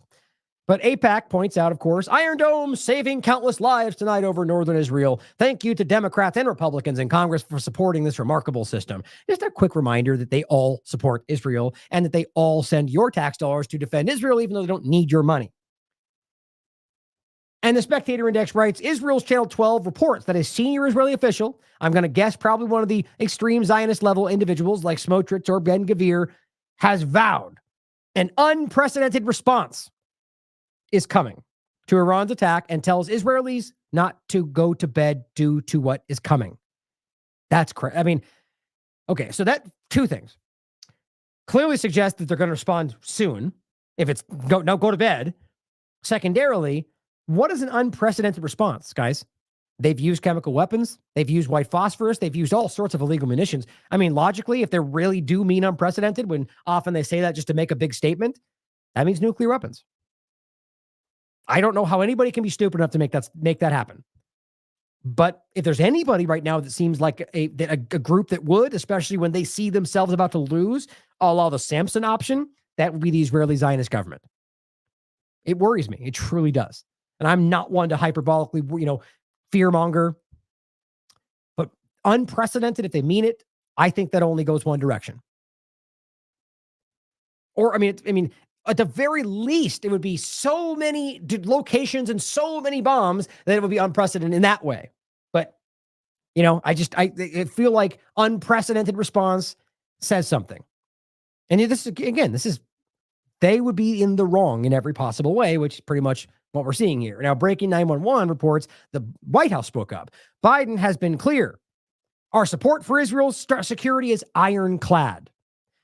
The United States will stand with the people of Israel, and they're standing with the government of Israel, first of all. The people of Israel are, in some cases, divided on this, and ultimately, right now, are against what Israel wants in regard to the ceasefire agreements.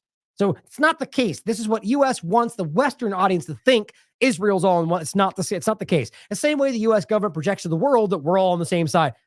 Americans are wildly divided, so just think about that.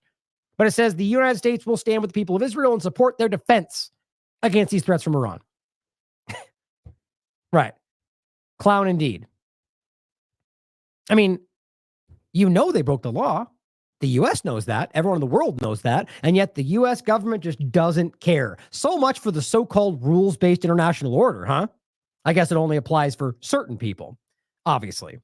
Now, I wanted to read a statement from Robert that he sent me because I wanted his update from what he sees and what's happening here. A lot of it's kind of what we already read, but I wanted to read you what he has to say. Now, I'm going to try to connect with him soon. And I reached out to Vanessa Beeley as well to kind of maybe we'll do both tomorrow. I'm not sure how it'll work out, but we want to connect to get their expert opinions. I mean, there's very few people on the planet right now that I'd want to talk to more than Robert and Vanessa Beeley in regard to what's going on. And Eva Bartlett, for example, as well. My opinion of all these people. I think they're true independent journalists, investigative journalists that don't really exist in corporate media at all, for that matter. I mean, as a literal point, by the way, if we reported in the past, they literally removed the investigative journalist position from most corporate outlets. I mean, pretty embarrassing. Now, he writes, so far it appears that Iran had launched a series of suicide drones in batches. They have acted to distract the air defenses, which seems to be the case. So they ultimately were waiting to fire the missiles after that. Behind them, there have been ballistic and cruise missiles.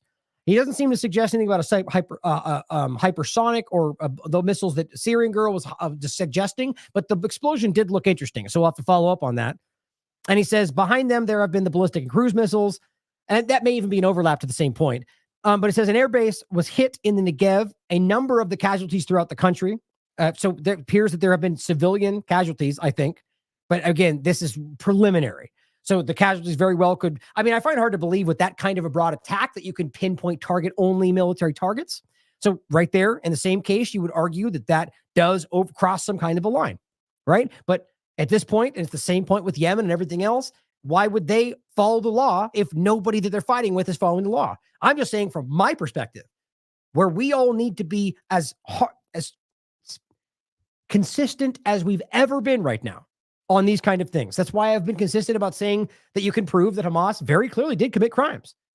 Well, I mean, that's just the case of taking a child civilian hostage back to Gaza. In regard to most of the rest of them, you can show that most of them were IDF or settlers or police, and that it seems that most of the people that were killed, even according to Scott Ritter and others, were by the IDF. But that doesn't change the fact that there was crimes committed by Hamas. That's just being consistent. On the same point here, if it turns out they killed civilians, we have to discuss that in the same light. But I will argue the same, that there's no reason why somebody would take the line of acting in the way that nobody else is. It's the same way that when Israel attacks the consulate, well, suddenly they're showing you that there is no international law. That's not what I want to be the case. I think we all need to fight to maintain some semblance of at least guidelines. Otherwise, you get the people like the Zionist government that act however they want. But it goes on to say the entry of Palestine, Israel, the entirety of Palestine, Israel, lit up with missiles and anti-air fire. Hours worth of waves and much bigger response than anyone was expecting. Israel has reportedly authorized a retaliation on Iranian soil. Iran has vowed a quick retaliation to anyone that strikes it. So that's in response to, they're saying if Israel retaliates, we're going to retaliate right back. So this could very easily spin out of control, guys. And says anyone that strikes it, and warns that if Israel hits them, the next strike will be much stronger. Yemen, Iraq, and Lebanon also launched missiles and drones at the same time as Iran. This could result in a huge regional war. Now, this is what I'm saying before. If there's any logic in the minds of the Israeli government right now, and we'll get to the point about their own, I mean, the Haaretz is writing an article right now saying the Israeli government has lost this war. That's like today or yesterday. Regardless of that, it's obvious that they cannot take on Iran and Syria and Lebanon or Russia if they get involved, which it seems they might, or any number of other groups that are clearly supporting this. Even with U.S. support, they cannot stand against this. And I think that's very obvious. And so it's interesting. I would argue that if there is any logic, that Israel will find a way to not do what they're claiming here without making it look like they didn't respond. Like something, however that looks, that's what I feel like would logically be the right response here. So it's not an escalation, and Iran could act like they just responded and kind of maybe, and then even then still maybe pull back and say, okay, because that's what Iran seems to do every single time. I hope that's what happens in one way or another, that this actually does not spin out, because it worries me that could actually happen. And there's very few times in my time in doing this where that's really been the case. Now, this is the point that we were pulling off to the end. This is simply saying Putin said, well, again, see, somebody sent this to me. So I hate screenshot reports. I can't confirm this. So I shouldn't even read it. The point is they're claiming that Putin says Russia will defend Iran if America retaliates to Israel. Anyway, so I just hate the idea of Twitter file screenshot journalism. Let's see.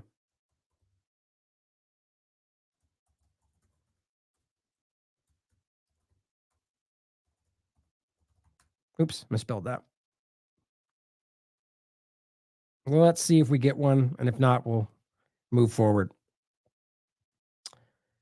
Yeah, well, I don't see anything, so let's just go ahead and we'll just leave that as if it didn't happen, because I can't confirm that. Now, going forward, to finish this off, Concerned Citizen writes, Iran has never previously attacked Israel before. So tonight is definitely a huge escalation. The world will look to America and Joe Biden's teleprompter response as to what comes next. And that worries me. This is always how this tends to work, is that they stand up, just like with Donald Trump and the COVID-19 conversation, and just grab the microphone and go, this is the narrative. And everyone follows suit. Mark my words, in this just war and Israel, it seems that everybody walks the same. And the point is that in this case, if they come out and set some kind of war narrative, and Biden comes out with the with that right location with the red lights behind him and just makes the statement, I mark my word, both sides of the two-party illusion will toe that line. Mark my words. Even though that doesn't make sense with what we're just going through or any other circumstance, it's because that's the crack through the door. You're seeing the full government, not the pretend division. And I wanted to play a couple of clips here that I think are very relevant before we finish with one other point, and then maybe check Twitter real quick and anywhere else to see if there's any more updates. But let's remember, as I played the open, even if this is exactly what it looks like, which does seem to be the case, which is Iran responding, it's not hard to understand that this has been driven into reality. As Robert made very clear, they're poking, murdering, bombing, attacking, violating law everywhere. And then Iran responds even when they have a justification to, and Iran's responding unprovoked terrorist attack. And this is what they've been trying to create. I frankly think that crisis initiation is really tough. And it's very hard for me to see how the United States president can get us to war with Iran. Which leads me to conclude that if, in fact, compromise is not coming, that the traditional way of America gets to war is what would be best for U.S. interests. Some people might think that Mr. Roosevelt wanted to get us into World War II, as David mentioned. You may recall we had to wait for Pearl Harbor. Some people might think Mr. Wilson wanted to get us into World War I. You may recall he had to wait for the Lusitania episode. Some people might think that Mr. Johnson wanted to send troops to Vietnam. You may recall we had to wait for the Gulf of Tonkin episode. We didn't go to war with Spain until the until the Maine exploded. And may I point out that Mr. Lincoln did not feel he could call out the Federal Army until Fort Sumter was attacked, which is why he ordered the commander at Fort Sumter to do exactly that thing which the South Carolinians had said would cause an attack. So if, in fact, the Iranians aren't going to compromise, it would be best if somebody else started the war. One can combine other means of pressure with sanctions. I mentioned that explosion on August 17th. We could step up the pressure. I mean, look, people, Iranian submarines periodically go down. Someday one of them might not come up. Who would know why? We can do a variety of things if we wish to increase the pressure. I'm not advocating that. But I'm just suggesting that this is not a either-or proposition. It's just sanctions has to succeed or other things. We are in the game of using covert means against the Iranians. We could get nastier at that.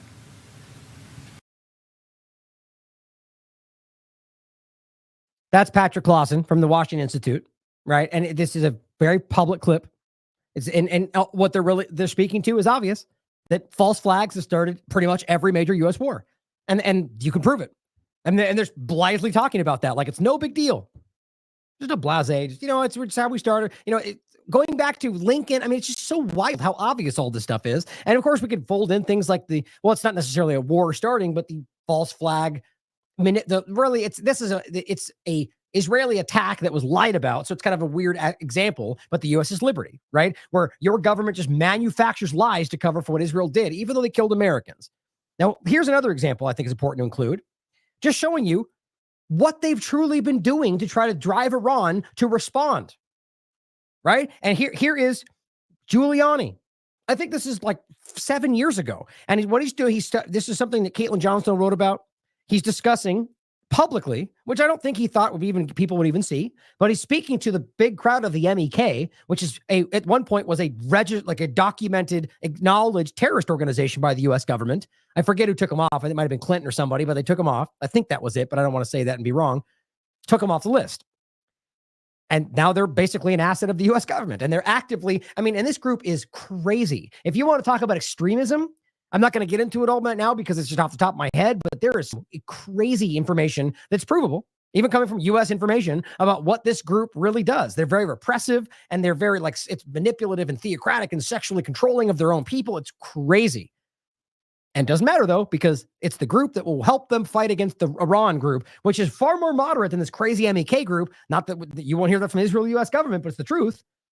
And they just want to, it's just like the US government and Israel funding the most radical elements of everything they claim they're fighting, because the more moderate elements don't want to bend over for what they want. That's why Israel funded Hamas and still does, as far as the leadership, as far as I can tell, and continues to arm and fund and work with all the bad guys they claim they're fighting. You can prove all of this. My point is, here's Giuliani speaking to that MEK group and literally acknowledging that we have starved Iran to the point to where they're so desperate and hungry, they're selling their organs for food. And he goes, this is how you create a good revolution, or whatever he ends up saying. I mean, admitting that you're driving that against the civilian population and that that's the best way to create this. That's the truth. It's one of those moments where you get the truth. It's the same thing they're doing in every other case. They're starving the Palestinians. They're starving the Yemeni. They're starving the Syrians. They're starving the Venezuelans. That's what they do. Don't tell me that you're not a serious threat. If the regime we're trying to overthrow sees us as a threat, you are a threat. It is a reality. The protests are getting worse. I don't know when we're going to overthrow them.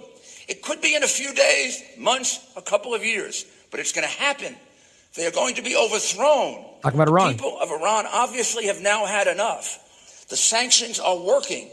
Okay, right there. The sanctions are working. So that's talking about unilateral U.S. sanctions, which are technically illegal because it's not supposed to be one country doling out sanctions. It's supposed to be an international body deciding. But this is just, no, every country does it now. China and Russia both seem to do it. But it's just, they're by and large, most of it comes from the United States government. And so the sanctions are aimed, they claim, at the government, right? How long have people like us been saying it's starving the civilians? It's stopping medicine, right? And they go, no, you're a lying conspiracy theorist. Well, here he is about to tell you that those sanctions have led to the starvation of people and they're selling their organs. And that's how we know it's working. The currency is going to nothing. They're where Russia was. They're where Poland was. We see signs of young men and women saying, give me some food. We saw a sign of a man trying to sell his internal organs for $500 American, probably a fortune in Iran today. This is truly pitiful. These are the kinds of conditions that lead to successful revolution. And my God.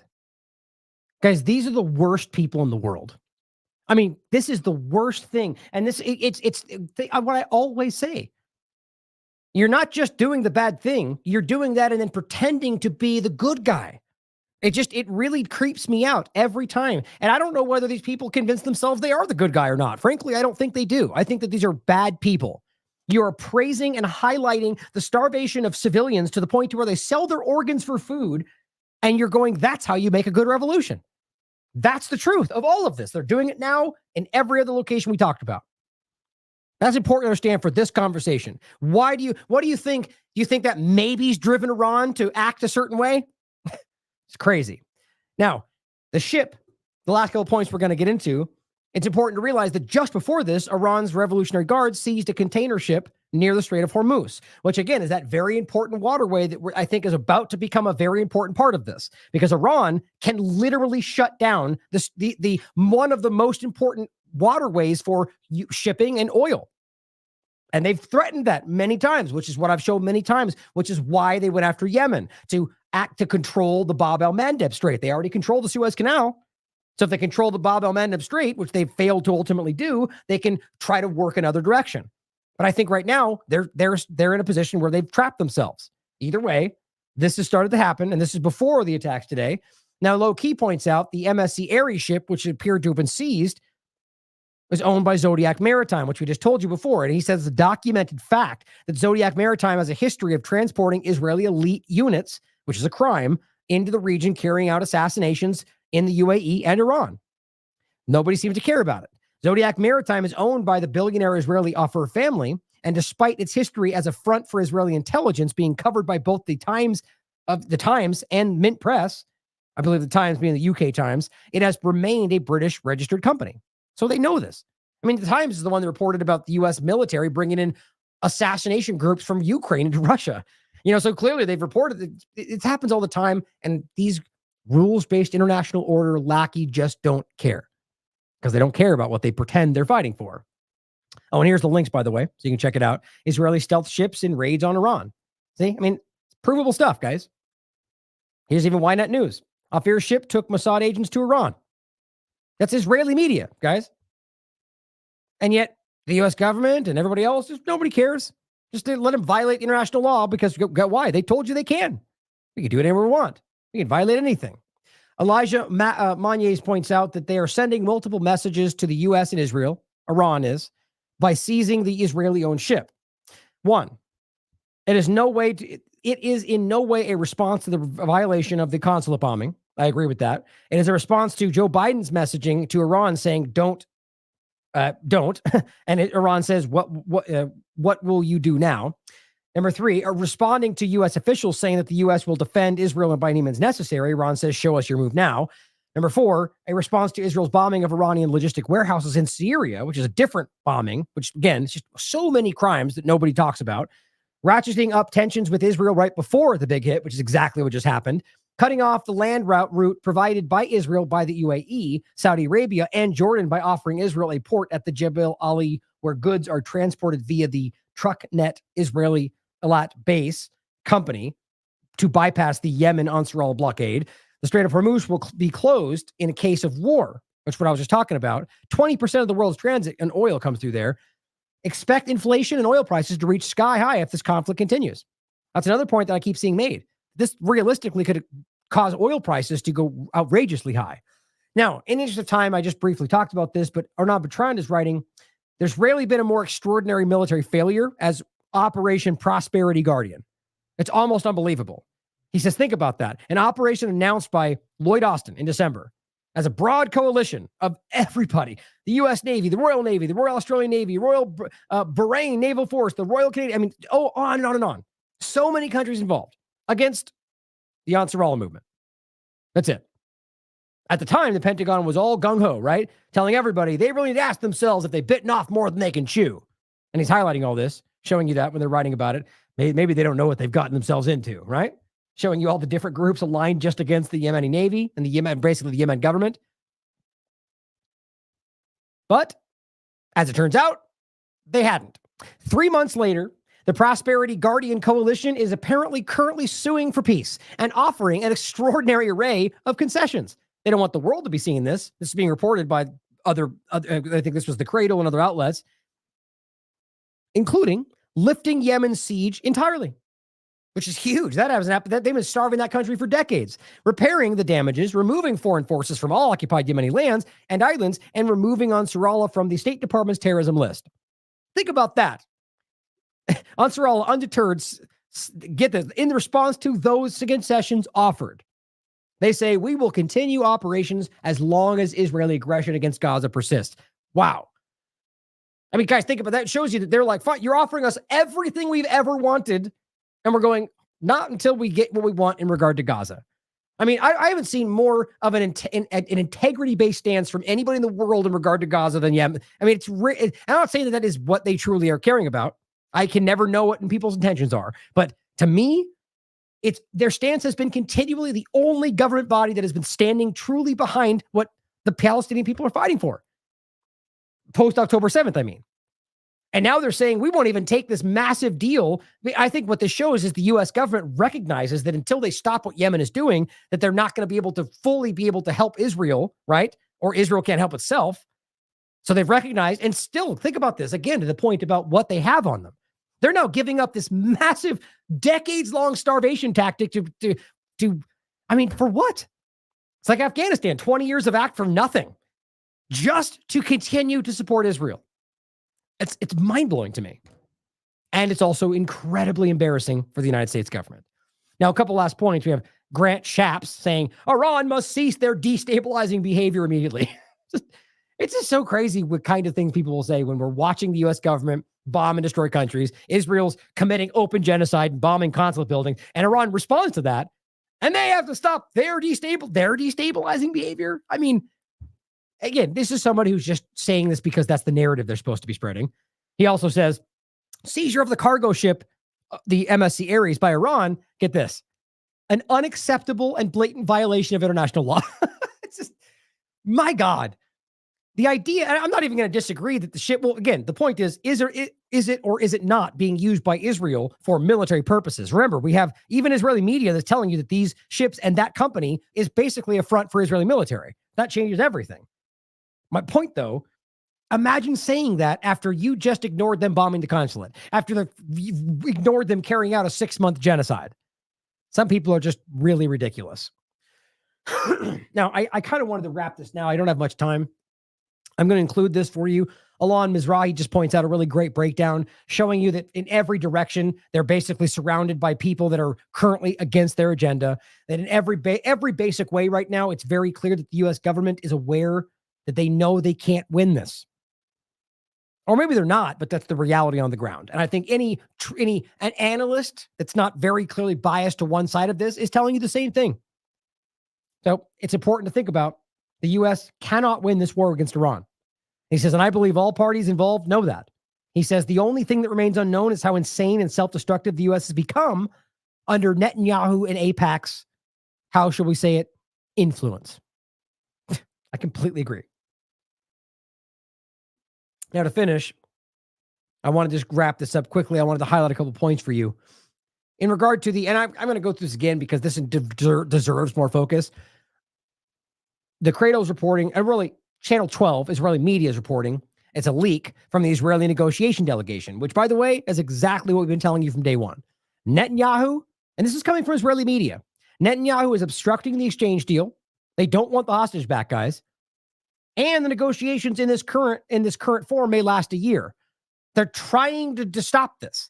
That's what the Israeli families have now come aware of, and even 972 magazine is telling you that the Israeli population is screaming for them to take Hamas's deal, and they're just pretending that's not the truth. He says a deal could have been reached 2 months ago, but Netanyahu didn't listen. He says we would get the authorization in the morning, then Netanyahu would call in the evening to obstruct the negotiation. He has bypassed the heads of the negotiating delegation and the war cabinet as well. This guy is something special. I'll tell you. I mean, these guys are very dangerous. Now, I wrote, this is exactly what anyone honest has been telling you. It's being reported by Israeli media, and yet Western partisan players will claim it's fake news. It's been clear since the first week of the post-October 7th ongoing slaughter of Palestinians. They've offered a full exchange for a full ceasefire, lasting. Doesn't mean permanent. I mean, it should mean lasting, but it doesn't mean ceasefires always get broken, and Israel has broken them pretty much every time I've ever seen them be involved. Nonetheless, to argue that somehow stops them from doing something is a joke. Full exchange, humanitarian aid, ceasefire. That's what they've offered since the first week. And it's only the Israeli government that keeps playing games, and everyone's starting to pay attention to that. Aviva Klampus, so they murdered the hostages. So now they're putting out this game. We just told you before. They're saying they can't even find 40 living hostages now. And what I said this for the first couple weeks. What happens when they kill so many hostages that then they ask for the ones they know are dead and then claim that Hamas is the one violating it? It's already happening. Hamas may not have enough living hostages. And she goes, they've murdered them all. No, that's certainly possible. But why does Aviva know that? Is she a Hamas member? Does she work for Hamas? Is she in Gaza? No, she's just saying what the narrative is that works for them. Could be true, but she doesn't know that. I don't know why anybody say that. It's very clear. That's the same way any politics seems to work in the two-party game or dishonest political spheres where they just scream whatever works for their side and then act like you're the bad person for not blindly assuming it. But I'll include the link to the Hamas the Hannibal directive. I simply said, you are right. They probably did. We're talking about the IDF, right? The truth. The IDF has killed the majority of them. Dan Cohen adds to this in regard to an overlap to them killing their own people, killing workers, as well as the human aid. He writes, the Israeli colonel who ordered the drone strike on the World Central Kitchen aid workers, he actually signed a letter in January calling on the military brass to straight up deny humanitarian aid to Gaza. We know that. We've been reporting that, but everyone seems to lie about it within certain circles. He says the World Central Kitchen killings weren't a mistake. They were an act of defiance directed at the Netanyahu war cabinet and its Western backers. He's a link to his report. You can read for yourself. And it says the IDF completes the job of evacuating residents from Gaza City, does not allow humanitarian supplies and the operation of hospitals within Gaza City. It's very clear they've been denying all of this. So the next point is from the Telegraph. Top IDF commander in aid strike wanted to block humanitarian supplies to Gaza. It's not just Dan Cohen. You know, the reality is everywhere if you just care and you're not completely blinded by racism and hatred for one type of person. And I'm only talking about one side here. And that doesn't mean that there's not some of that everywhere, including in Palestinian sides. But I'm talking about what's guiding leadership here. You're watching this entire leadership, or rather, I hate even using that word, this entire rulership in Israel just gleefully carry this out. And literally in every other moment telling you they're doing it. And here is another example. They're telling you we made sure to stop the aid. And we're talking from World Central Kitchen. So this whole thing is built up in Israel saying we're taking part in it to get it to the people that they're stopping anyway. And then we find out that they bombed them anyway and stop them from doing it. And then act like, oops, it was a mistake. And everyone eats that up that doesn't want to report the right story. UNRWA points out, the thing I've been saying the entire time, which is the absolute truth. This was not a nutrient-rich environment before October 7th. This is Scott, I'm not even sure who that is. It might be the wrong tag, but it looks like the Scott person tells the Associated Press, the article's right here, why levels of aid entering Gaza since the war started have compounded an existing pre-war nutrition deficit. Meanwhile, only trickles of aid are reaching northern Gaza. Still to this very day. This is the 12th. They're lying about it. They always have been. Everyone's becoming aware of that. The point is that even if you suddenly, which they may start doing, dumping aid in an area through one crossing, which can't even facilitate it all, especially due to your ridiculous 3-day-long check process, that you need more than just extra food at this point. They were already nutrient deficient. Now they're at famine level. That requires more than just food, as the UN, other people are now screaming about. They need medical treatment. They need saline drips. I mean, I overlapped it with other historical examples of mass starvation and famine. You can actually kill somebody in that stage by giving them something to eat, or like milk was the example in the past. I don't even understand the mechanism there, but I've done research on that. It is a real thing, and I found that really interesting. So as they maybe start dumping food on them, realize that's not even enough. Evan Hill points out the Washington Post, contacted 25 aid groups, the UN agencies and donor countries, all to ask about aid delivery to Gaza, which shockingly seems like they're doing some real journalism here. But it says, and I'm willing to bet you the article itself kind of gaslights or cements other false things, and that's usually how this works. But it simply says, they asked about aid delivery to Gaza and found out that Israeli authorities have denied or restricted access to items ranging from life-saving medical supplies to toys and chocolate croissants. Oh my God, we're shocked. You all know this. It's so infuriating that we still have to fight back against these public and easily proven conversations. He says, I think it's unprecedented, Shayna Lowe says, a spokeswoman for the Norwegian Refugee Council. I guess they're all Hamas now somehow, whatever works for them. Said of the Israeli restrictions, says it's just nothing that aid agencies have ever had to deal with. Look at some of the stuff they're refusing. Oh, anesthetics. Yeah, that must be Hamas can use it as a weapon, right? Animal feed. No, that's food. In fact, it's food that they're being forced to eat because they have no food. That's also why they're not, and also food for their animals, which they can maybe live. It's all designed to create suffering. Chocolate croissants, crutches. I've already shown you all this, guys. Maternity kits. It just makes me so sad. All this stuff. They are actively punishing and torturing these people. And here's a sad video of more of that happening. The children, Hala, Fadia, and Zachariah, suffered severe burns after their home was bombed by the Israeli army in southern Gaza. You know, the safe area. Children are the primary victims of the Israeli genocide apparatus, she writes.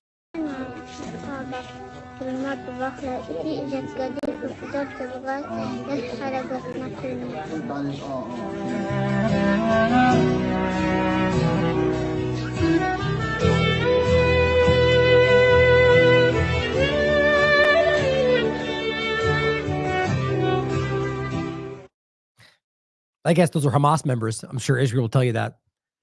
Here is an example of what's going on in the West Bank. A Palestinian is killed as Israeli settlers rampage in his village and troops fire on stone throwers. Yeah, in case you missed that, that means the IDF are absolutely there giving cover fire to the illegal settlers who are attacking and murdering defenseless Palestinians. And then as people throw stones in defense of themselves, they shoot them too. Freedom or democracy, as the U.S. government would call it. And as this continued, according to the head of Al Mughayr Village Council in Ramallah area, 1,500 illegal settlers attacked the village, killed a Palestinian, and injured with the Israeli army 50, including many with live ammunition. They burned 70 houses and structures and many cars, and they are still attacking the village. This is completely not just supported, this is co-opted. This is, what's the better word for it? The U.S. government, the Israeli government is a part of this, right? They are actively letting this happen or are making it happen. They are there alongside them, giving them cover. There's nothing about this that anybody can defend. That's why nobody will bring it up. Not the U.S. government, nobody. Even Biden pretended to put sanctions on these people until Smotrich pushed him back and he said, never mind, and stopped it. Because, they care, right? I mean, you realize there are Palestinian Americans that are there. There are Palestinians of all sorts of other ethnicity or other backgrounds all over the world. They're there. Does nobody care about that? I guess we only care if it's an Israeli overlap, right? One person is confirmed killed. This is just a person updating on this. 10 injured, 1 severe headshot wound.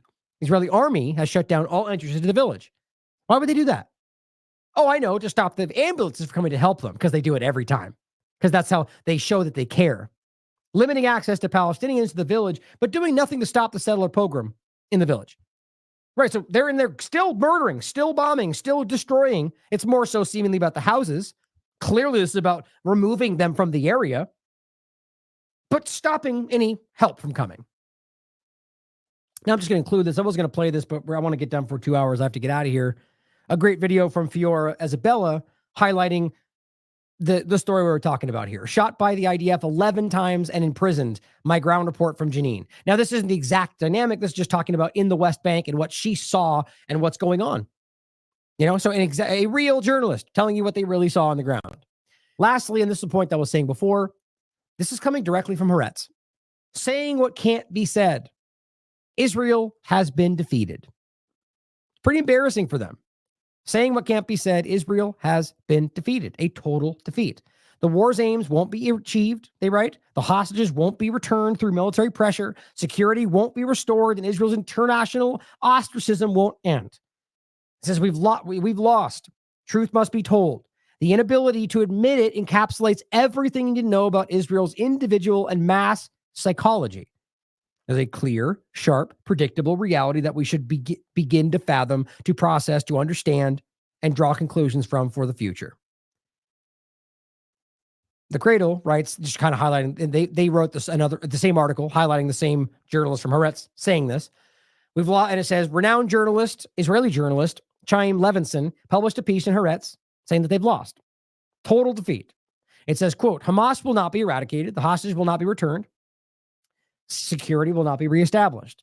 To Levinson, Israel is being, quote, held hostage by the worst leadership in the country's history and currently has no diplomatic exit. Again, this is what a lot, even Israelis that don't want Gaza to be there and want them all to be gone, still feel this way. This is beginning to appear to be the majority opinion based on a lot of people I'm talking to. The hostages in Gaza will never return. Now, I want to be very clear about that again.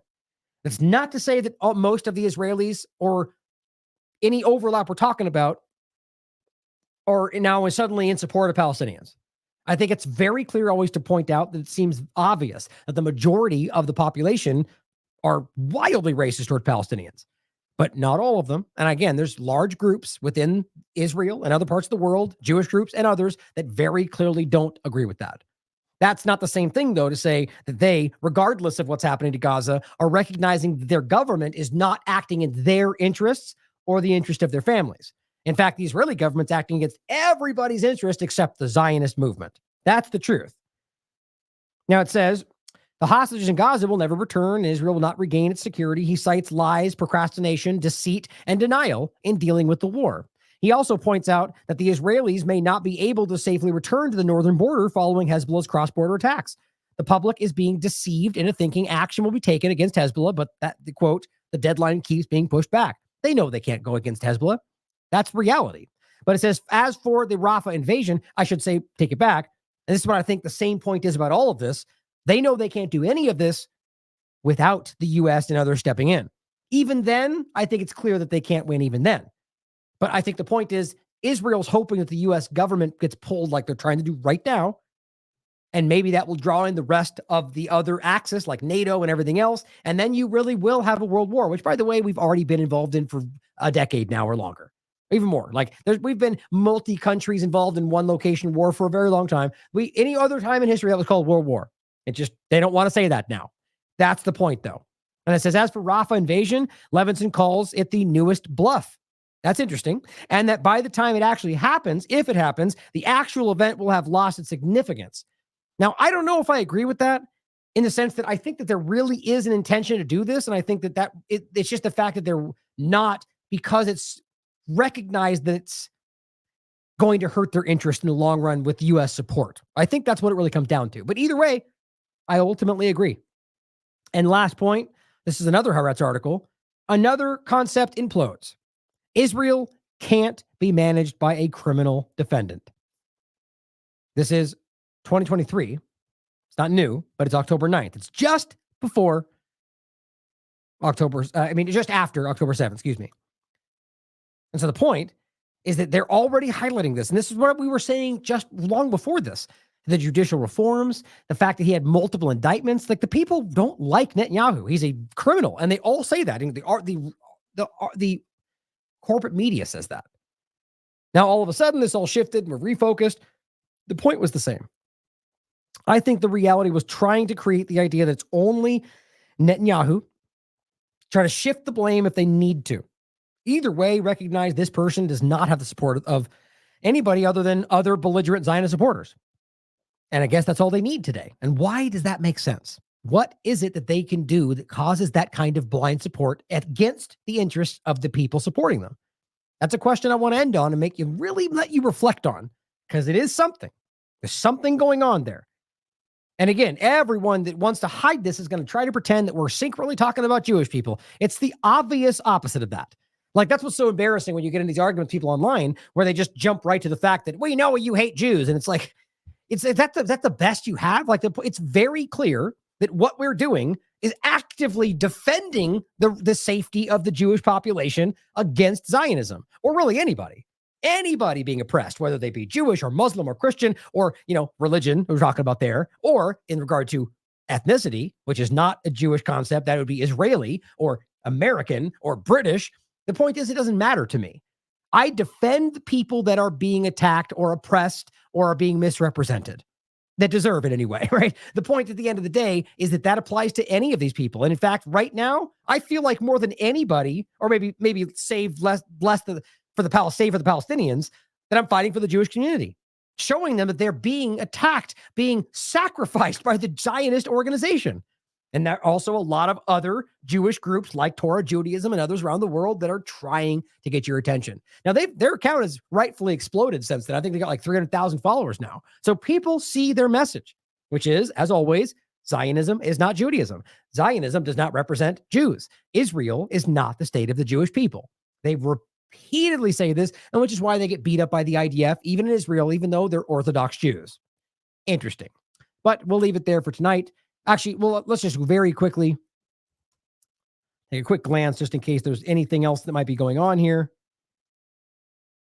Iron Dome fails, somebody's saying here, which not surprising. Iron Dome is a POS, in my opinion. It's a big fake, really. I honestly think that. Doesn't mean it doesn't work, but it does not do what they say it does, and we've spent billions of dollars on. You have. Hey, look, there we are. I'm surprised. Where are we at? Oh, I just passed 2 hours. I got to get out of here. But so I don't see anything hugely standing out. Max says Wolf Blitzer is leading CNN's coverage tonight. Guest after guest is a tool of his former employee at AIPAC. Of course, I could have told you that. Each one clamoring for the U.S. to attack Iran. See, this worries me. See, I'm not going to go into this tonight. the response of you know who they're going to be, the Lindsey Grahams, the Rubios. They are going to come out in they're ridiculous. They're cartoons of what we pretend. Like, if you were trying to think of the best analogy, but just the simplest way to put it is they are acting in a way that I think they know is not insufficient, but unsustainable. Like, they know that they won't continue. If they act the way they're saying, it'll all explode, we'll all be dead. But I think the point is that I genuinely don't think that they they could just be that crazy. But I think it's about them either on behalf of Israel, which is what I think it really is, or just of their own interest and lobbying and so on. They think this is playing a role for the interest of what they're trying to accomplish. So they come out and they're trying to drive the response that worked for the agenda, and quite literally at the expense of the people that they claim they're actually standing for, the American people. He says, as Netanyahu once said, America is a thing you can move very easily. 100%. I don't know. I don't trust some of these people, what they're saying. Pelham says, Israel has requested an emergency UN Security Council meeting after Iran's retaliatory attack. Of course they do. Hey, Hamas, right? Because they're saying UN is Hamas, just like I always tell you, right? So the UN is Hamas unless we're the ones that we want to call on the international community. You need to defend us. Oh, you mean like you didn't want it's just so pathetically obvious. If the UN is a corrupt terrorist organization working for Hamas, then why are you calling on them to fight for you? And even then, if you don't think that, and you're just lying about it anyway, why are you ignoring the UN when they ask you to do something or demand or legally binding, but then go to them when you want something? It's childish, guys. At its core value, it is pathetic. I think we're going to leave it there. I don't see anything breaking right now, but we will follow up, guys. We will follow up. I don't know if it'll be tomorrow, but we most definitely will follow up. If something that big happens, I'm sure I'll be breaking up,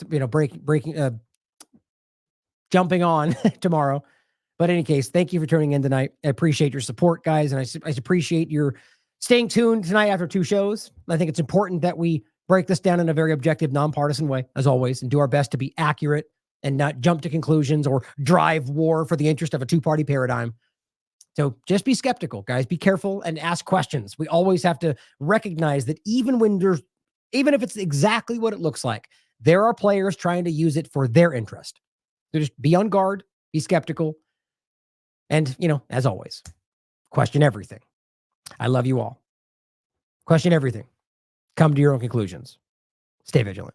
After 9/11, about 10 days after 9/11, I went through the Pentagon and I saw Secretary Rumsfeld and Deputy Secretary Wolfowitz. I went downstairs just to say hello to some of the people on the Joint Staff who had used to work for me, and one of the generals called me in. He said, "Sir, you got to come in. You got to come in and talk to me a second." I said, "Well, you're too busy." He said, "No." He says, "We've made the decision. We're going to war with Iraq." This was on or about the 20th of September. I said, "We're going to war with Iraq. Why?" He said, "I don't know." He said, "I guess they don't know what else to do." So I said, "Well, did they find some information connecting Saddam to Al-Qaeda?" He said, No. He says, "There's nothing new that way. They just made the decision to go to war with Iraq."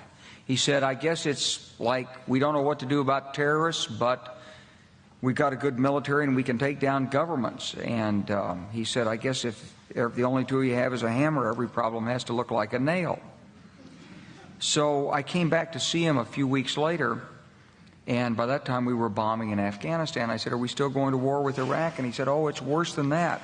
He said, he reached over on his desk, he picked up a piece of paper, and he said, I just got this down from upstairs," meaning the Secretary of Defense's office today, and he said, "This is a memo that describes how we're going to take out 7 countries in 5 years, starting with Iraq and then Syria, Lebanon, Libya, Somalia, Sudan, and finishing off Iran." I said, "Is it classified?" He said, "Yes, sir." I said, "Well, don't show it to me." And I saw him a year or so ago, and I said, "You remember that?" He said, "Sir, I didn't show you that memo. I didn't show it to you." I'm sorry, what did you say his name was? I'm not going to give you his name. So go through the countries again?